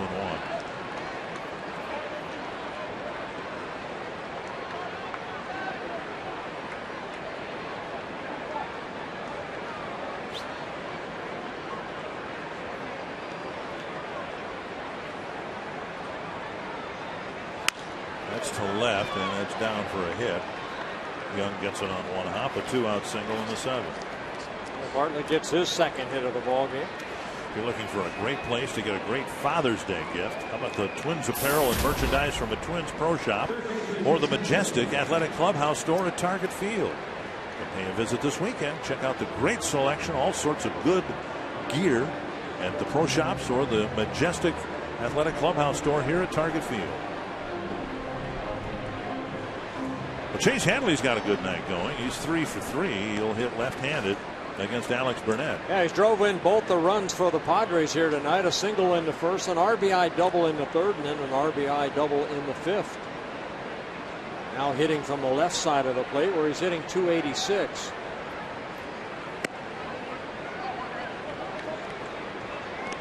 When you lose a player, as the Padres did, trading Adrian Gonzalez to the Red Sox, it takes you a while, I suppose, to regain some identity.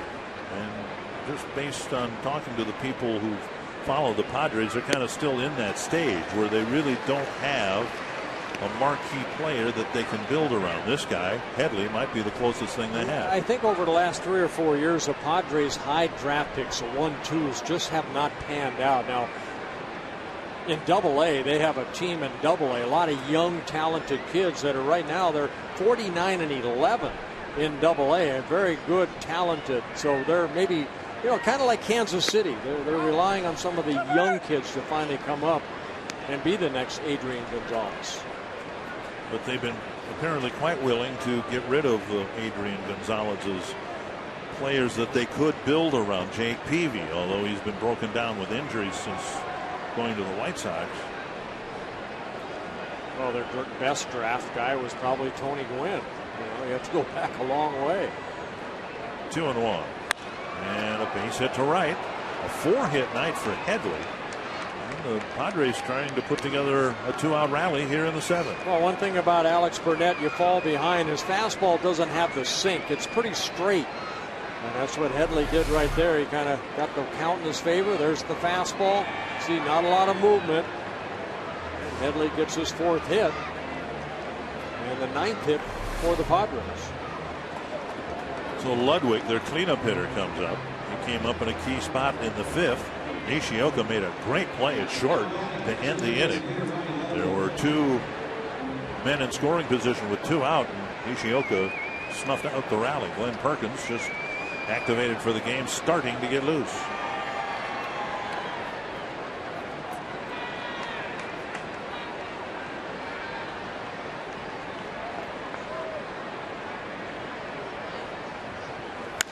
High and deep to left.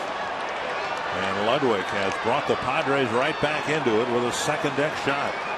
So with 2 outs, a single, a home run, and very suddenly it's 6-5. I was just going to say that, you know what, I didn't get it out quick enough. This is a guy you really have to work away. You leave a ball middle in, and he's going to hammer it. And that's exactly what he got. He got a fastball middle in, and Ludwig did not miss it. With that open stance, dropping the barrel of the bat. And it's a 6-5 game. First home run allowed by Burnett this year, and it's a very costly one after a pair of 2-out singles. And it's a 6-5 ball game. 9th home run for Ryan Ludwig on the year. He now leads the Padres with 44 RBIs. And Headley giving him a head bump with a 4-hit night tonight. Burnett so close to making quick work of the Padres here in the 7th. Strikeout, ground ball, and single home run, and just like that, fans are on the edge of their seat here. Well, again, a nice play by Danny Valencia to get that second out. The Northia, where he had to leap to get that ball. If that ball goes into left field, I don't know what might happen. Still 2 out. Cameron Maben, the hitter. Maben is 0 for 3. Tried to bunt his way aboard, leading off the 4th.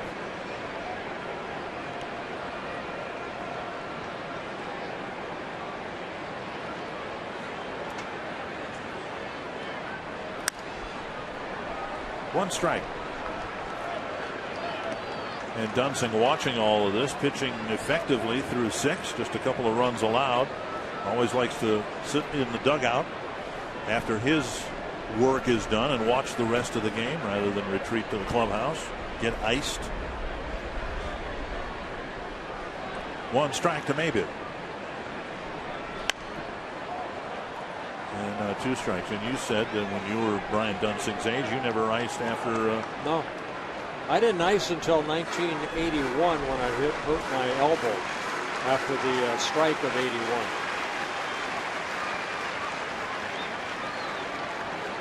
Two strikes to Maybin. I thought ice was only there to keep the beer cold. Never thought about putting it on my arm. So then when you iced your arm, you stopped drinking cold beer. Oh, heavens no. It just made the beer colder.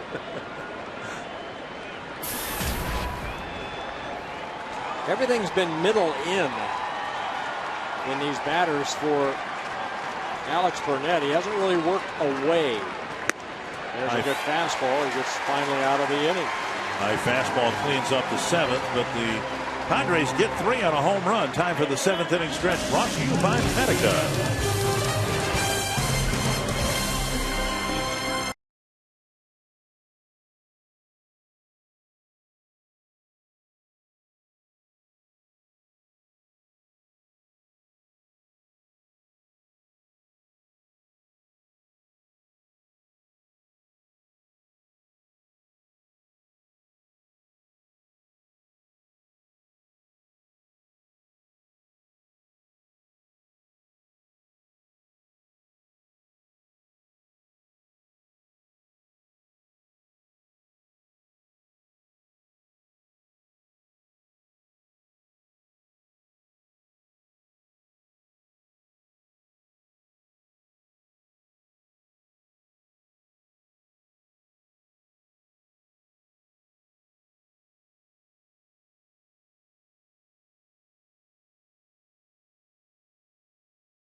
Is brought to you by McDonald's.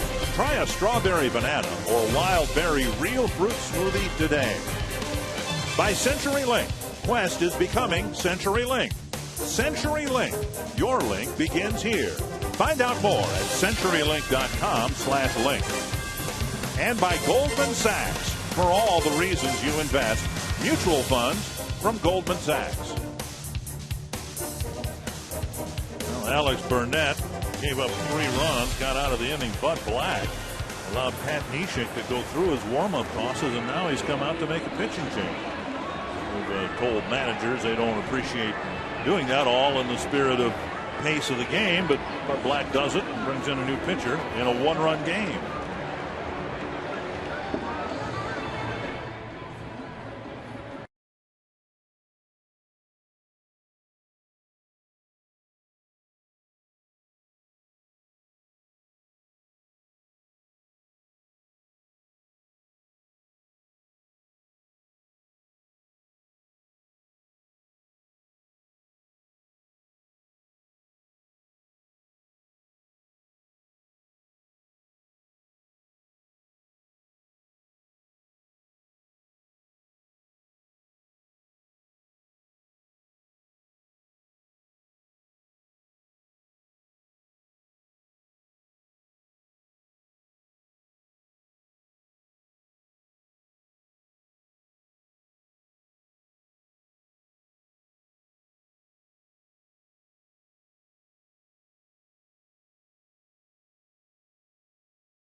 We had Randy Jones, Gaylord Perry. I threw in Mark Davis.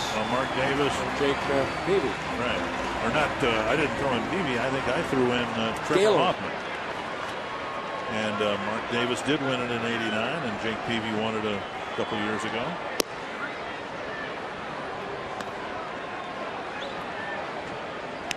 This is Frieri, the new San Diego pitcher, pitching to Michael Kadire. Frieri must not have been loose enough for Bud Black to send out Pat Neshek, and that's why the little delay right there. But Frieri making his 31st relief appearance, 1 win, 2 losses out of a bullpen that right now leads the National League as far as lowest ERA at 2.49 combined out of that Padre bullpen. And of the relievers that have done such a good job, if you were an American League fan or a Twins fan, you probably heard of Pat Neshek. Might have heard of Chad Qualls, but chances are you hadn't heard of any of the others, including Ernesto Frieri. 1-2 to Kadire. 2-2. Yeah, Frieri, 25 years old, from Colombia in his 3rd season with the Padres. Scouting report is a fastball in the upper 80s, lower 90s. His slider is his best pitch, big curveball, and a changeup.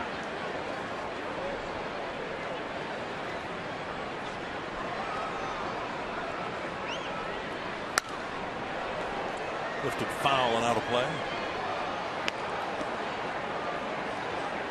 Just one left-hander in the San Diego bullpen, Lupke. First look at Frieri, but boy, he really brings that right hand down and around his body and almost brings it back to his back pocket. Look at his delivery. Watch the right arm. See how low that is, and then the follow through.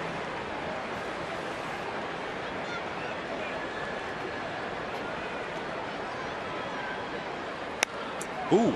Oh, that got into the Twins dugout. Who did it hit? Anybody? Hopefully nobody. Oh, my. Ryo Shinkawa, Nishioka's interpreter there. And thankfully everybody okay, but that ball sailed right in front of Delman Young. Another 2-2 to Kadire. Towering pop-up near the Twins dugout. Nice catch made by Anthony Rizzo, 1 away. Take a look at the pitch before. Well, the dugouts are so close. You know, Delman Young, get out of the way.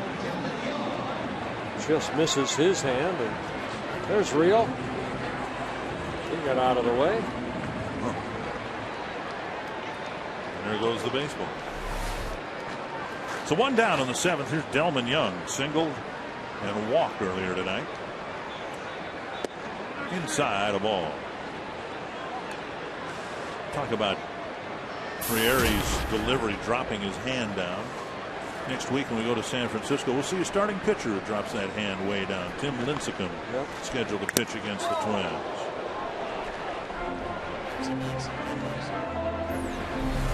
Pepsi Max in-game box score, and everybody but Luke Hughes has at least 1 hit. Yeah, 10 hits for the Twins, 6 runs. The biggest off the bat of Danny Valencia, the big 3-run home run.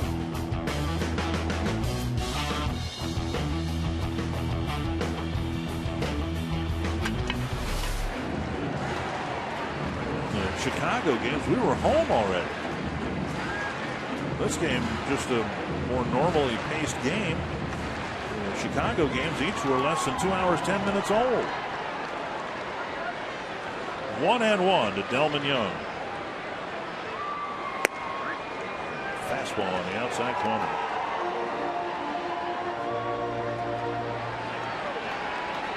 Of all the home ballparks that you pitched in, Minnesota, Texas, Pittsburgh, Young chips one towards right field, but the second baseman Gonzalez is there, out number 2.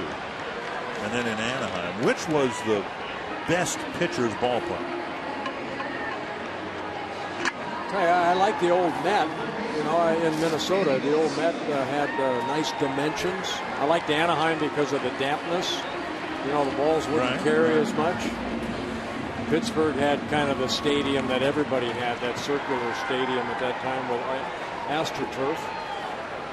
Texas, if you could make them hit it to right field, it drove Jeff Burrows out of Texas, but the ball would come flying back. If you hit it to deep right, it just come back and the second baseman would catch it. Now the wind blowing in from right field. Through the Metropolitan Club down the right field line here, 1-0 to Valencia, now 1-1. Well, the reason I ask, I mean, the Padres are struggling to score runs. This is just the second time in their last 11 games that they've scored more than 3 runs in a game, and they're still behind by a run. But their home ballpark is a big part of that. From the time it was built, Petco Park, considered to be a pitcher's ballpark. The ball doesn't carry very well there, whether it's the dimensions or whatever. It's a good thing they've got a former pitcher as a manager, or they'd be pulling their hair out. Well, I think, you know, what you have to start doing then is I'm sure the Padres, they have to have more speed, you know, more gap type hitters. Don't worry about the guy that's going to hit the ball out of the ballpark. You need more guys to hit doubles and triples and steal bases.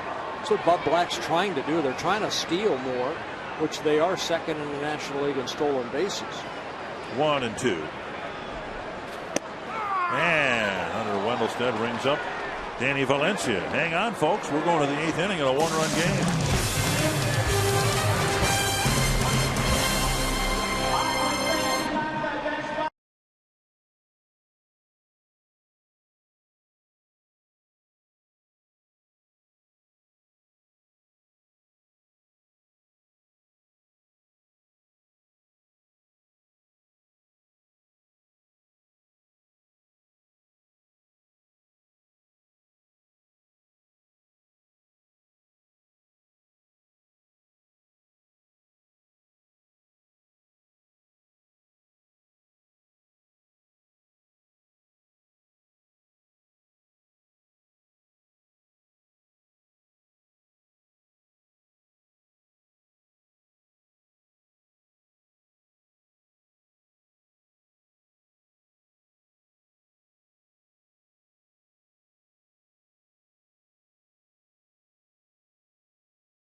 A lot of stories told, some of them true. Handshakes exchanged. Carty's dad spent 24 years in the Army, and a visit was part of the Twins' Hope Week, which continues through tomorrow. The Twins condensing a lot of their charitable efforts during this week. Not all of them, to be sure. Well, the Twins make sure that the players really give back to the community, and all the players accept it, and they've done a great job. And I think, to be honest with you, no one more than Matt Tolbert.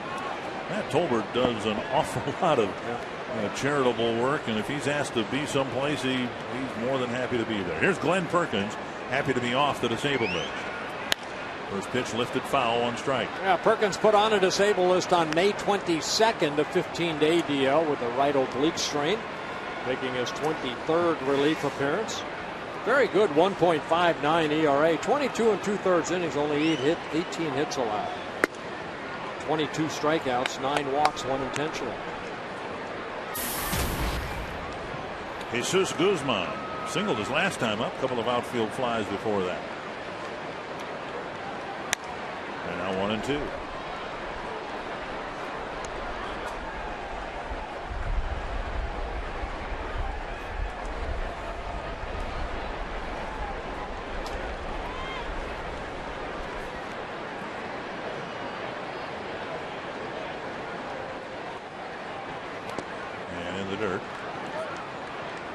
So on a day when both Perkins and Mauer become eligible to play. Here they are, the battery in the 8th inning in a 1-run game.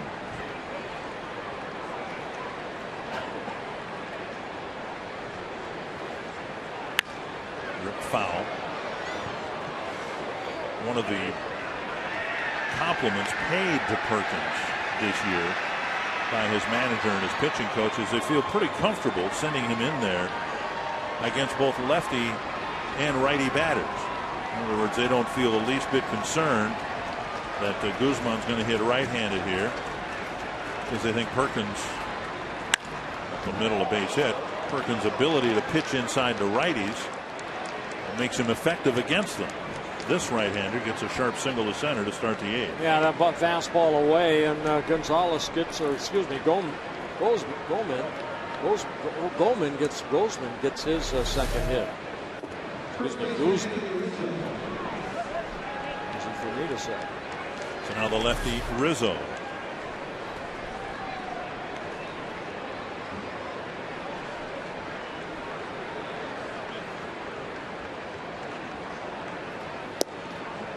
Ball 1.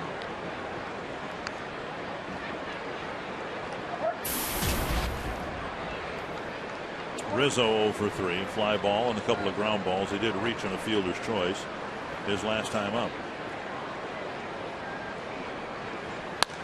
Hold foul, 1-1.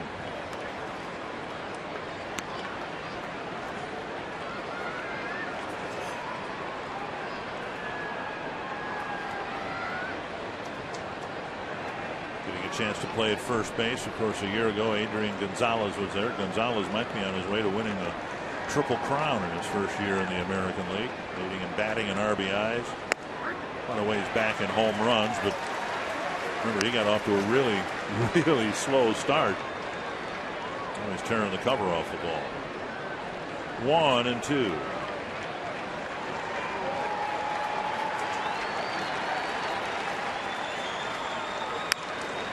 Little nubber, a roller to Casilla, who turns it into an out. The tying run now moving into scoring position with Guzman scampering to second.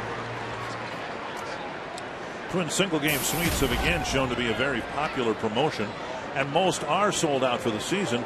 But on the 4th of July weekend, you can enjoy one of the hospitality suites and spend America's birthday enjoying America's pastime. Call 800-33 Twins. Ask about the Twins single game suite options. Nick Hundley happy that Brian Dunsing is out of the ball game because Dunsing struck him out 3 times. Guzman lifted for a pinch runner. Yeah, Will Venable at second base, pinch running.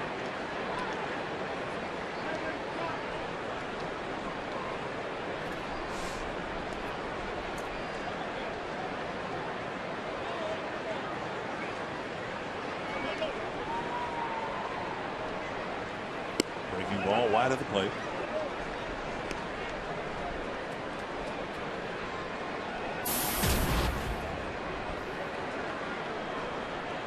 Perkins trying to pitch around the leadoff single.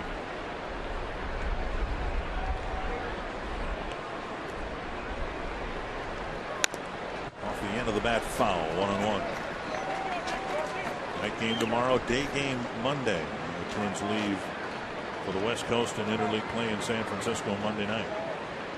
First game of the series actually Tuesday night. A couple nights games there, and then a day game, and then it's off to Milwaukee for the weekend.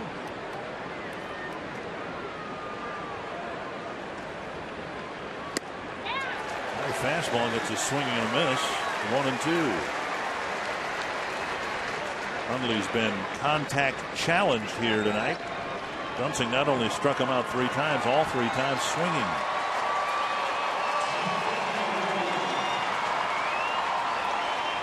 .120 at bats for Hundley, 38 strikeouts.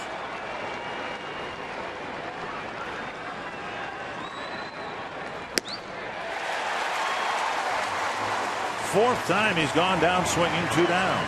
Well, a big out right there for Perkins, just overpowering Hundley for the second out of the inning.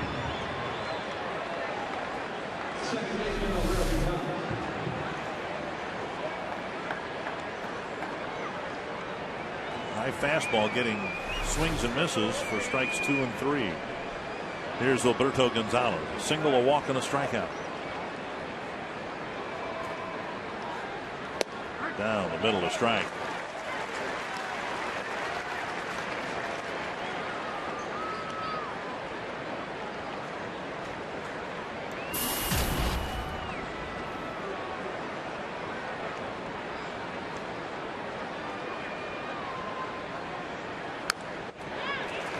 Fastball gets a foul, 2 strikes. Alex Burnett struck out Gonzalez on a high fastball last inning for the first out of the 7th inning.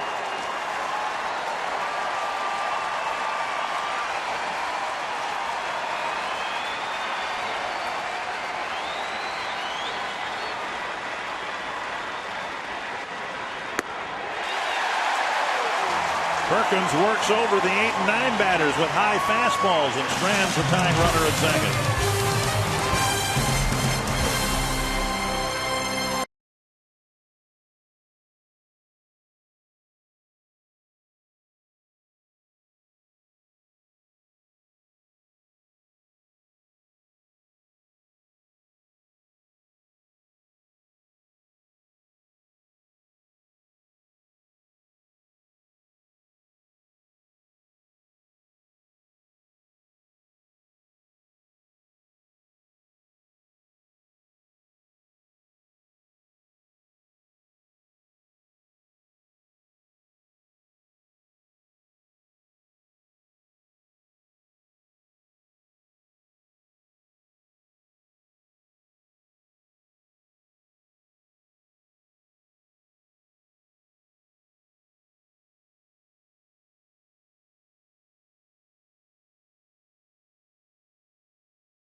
Twins lead, bottom of the 8th inning, and we're going to talk about this ball game and a lot more with our continuing coverage of Twins Live, presented by CenturyLink, featuring the Toyota postgame rep. We'll talk about Joe Mauer making his return to the Minnesota Twins tonight.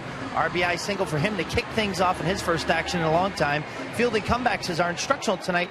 San Diego Padres television analyst Mark Grant will join Bert and Ron Coomer for that, plus Gardy's postgame press conference. Really? Yes, he will. It's all coming your way. Yeah, Twins Live, presented by CenturyLink. Actually, it's going to be fun. Grant, thank you, Robbie. I think Mark Grant wanted to work more about, he wanted to do it on backing up third. Yeah, how pitchers were to go. Right, okay. So we may, put that in there, too. Well, I just hope you can bring something out of Mark. He's so reserved and so, private, and likes to keep his thoughts to himself. Well, we'll find out. 2-0 to Nishioka.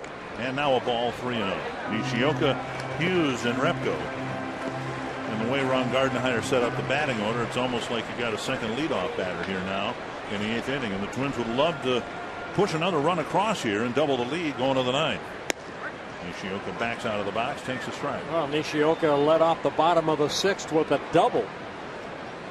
Twins didn't bring him around to score, though. Leaving the bases full. Venable is in right, and Denorfia is in left.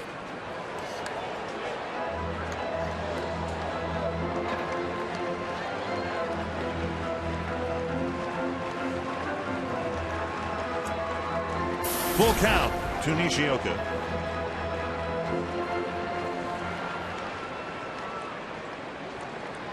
Couple of walks on the season for Nishioka. Strikeout, his 11th strikeout on the season, 1 down. Well, fastball right there, Nishioka swings underneath it. A little upset at himself for missing that ball or even fouling it off.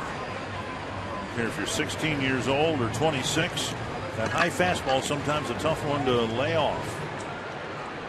Here's Luke Hughes. Whoa, wow. Right under his chin.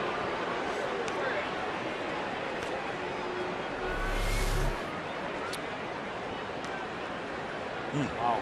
Close shave. Just got out of the way. 1-0 to Luke Hughes.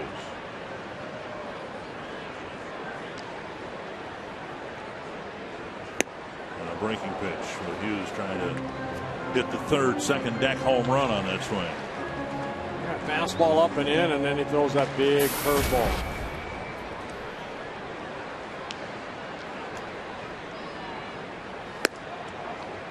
Away 2-1.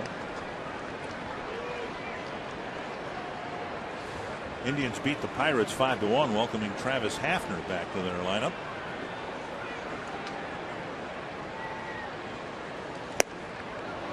Two and two. Pirates hovering right around 500. Yeah. Hanging in there. Actually, now one game over 500, 3 games behind Milwaukee coming into the ball game. Big pop-up near the Twins dugout, should reach the seats, and does. You know, again, here we are with less than 100 games to go and 11 weeks or so into the season. And really, that's been the story of baseball, is how balanced things are in most of the divisions. Twins making a move up from the bottom in the Central. And some teams slipping away. Houston now with the worst record in baseball, 14 games back. The way it looks now, we might have some great races. What's your thought about the realignment that they've discussed? I don't like it. I don't like it. No. To me, it seems like a solution in search of a problem. I thought things were going pretty good. Another full count, this time to Luke Hughes. And a pop-up in fair territory, short center field. And Bartlett puts it away, out number 2. This copyrighted telecast presented by the authority of the Minnesota Twins and may not be reproduced or retransmitted in any form. And the accounts and descriptions of this game may not be disseminated without the express written consent of the Minnesota Twins, LLC.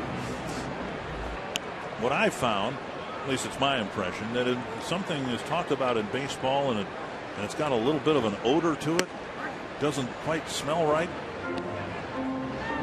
But who came up with this? No, I was going to say, if something just doesn't smell right in the Midwest, it's usually blowing from the East Coast, you know?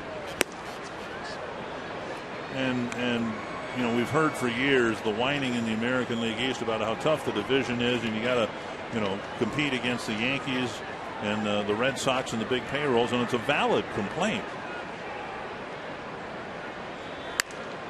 I mean, I'm thankful the Twins don't have to compete with the Yankees and the Red Sox and the big markets with payrolls of $180 to $210 million.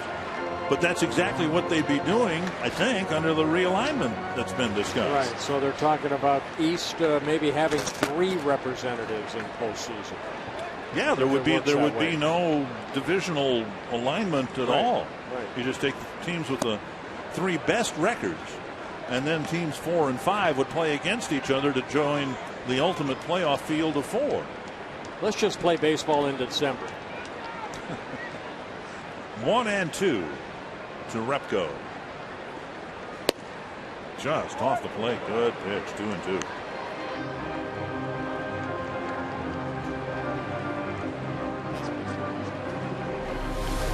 Pretty good fastball. Down and away. 2-2 to Repko.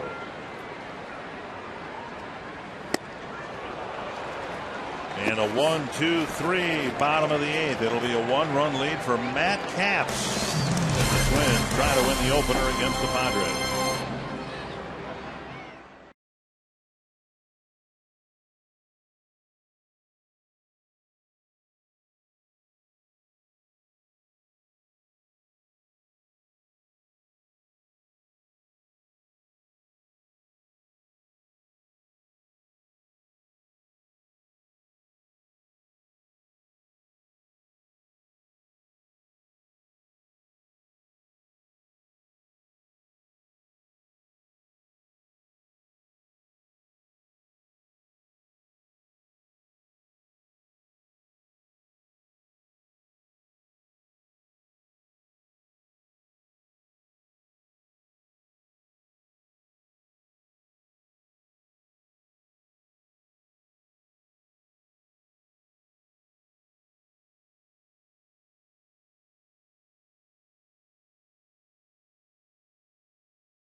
Twins took control of this game with a 5-run first, but the Padres have come charging back into the game. Yeah, Ryan Ludwig with a big 3-run home run in that 7th inning made it a 6-5 Twins lead. But Danny Valencia, Twins had a 3-run home run off the bat of Danny Valencia. They're coming in that 5-run first inning. And now it'll be Matt Capps, who saved the game yesterday against the Chicago White Sox in a 1-0 win. He threw 16 pitches, 14 for strikes. And Nick Blackburn ended up picking up his 6th save, and for Matt Capps, save number 9 yesterday. Capps will face DeNorfia, Bartlett, and Headley. At least they're the scheduled hitters. Veteran Brad Hawk, normally a starter's got an elbow issue, so we don't even know if he'd be available as a pinch hitter. Here's a strike on the outside corner. DeNorfia, 1 for 4, had a hit taken away from him. A leaping catch of a one-hopper by Valencia, who's now guarding the third base line. That's hit to center. Hit at Revere. 1 away. He's playing so deeply out there, and he's only 5'8". Kind of hard to see him, but he was there. 1 away. Yeah, Twins were playing deep anyway. They don't want the ball to hit over their head, and Northia hitting that ball sharply, and Rivera had to go all the way back to the warning track, some 400 feet away, to catch it. 1 down, and here's Bartlett.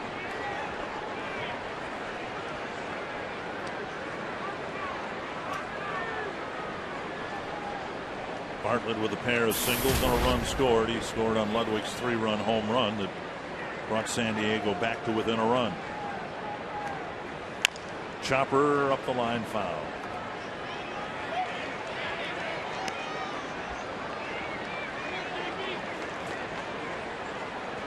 Great chance for the Twins to trim another game off of the Detroit lead in the division. Tigers down by 7, going to the bottom of the 8th in Colorado.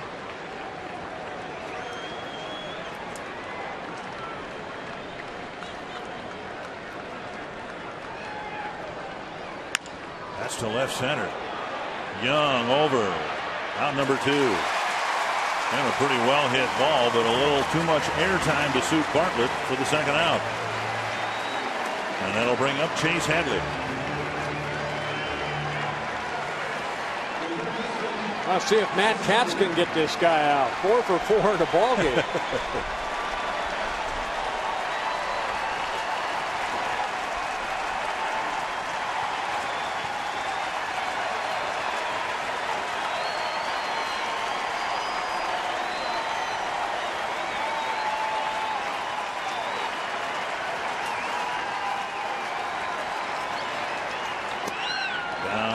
Beg your pardon, it's a called strike. Headley singled in the first, doubled in a run in the third, doubled in a run in the fifth, and then singled in front of Ludwig's home run in the 7th.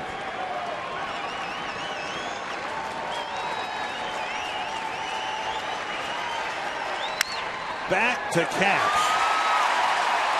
And the Twins win the series opener.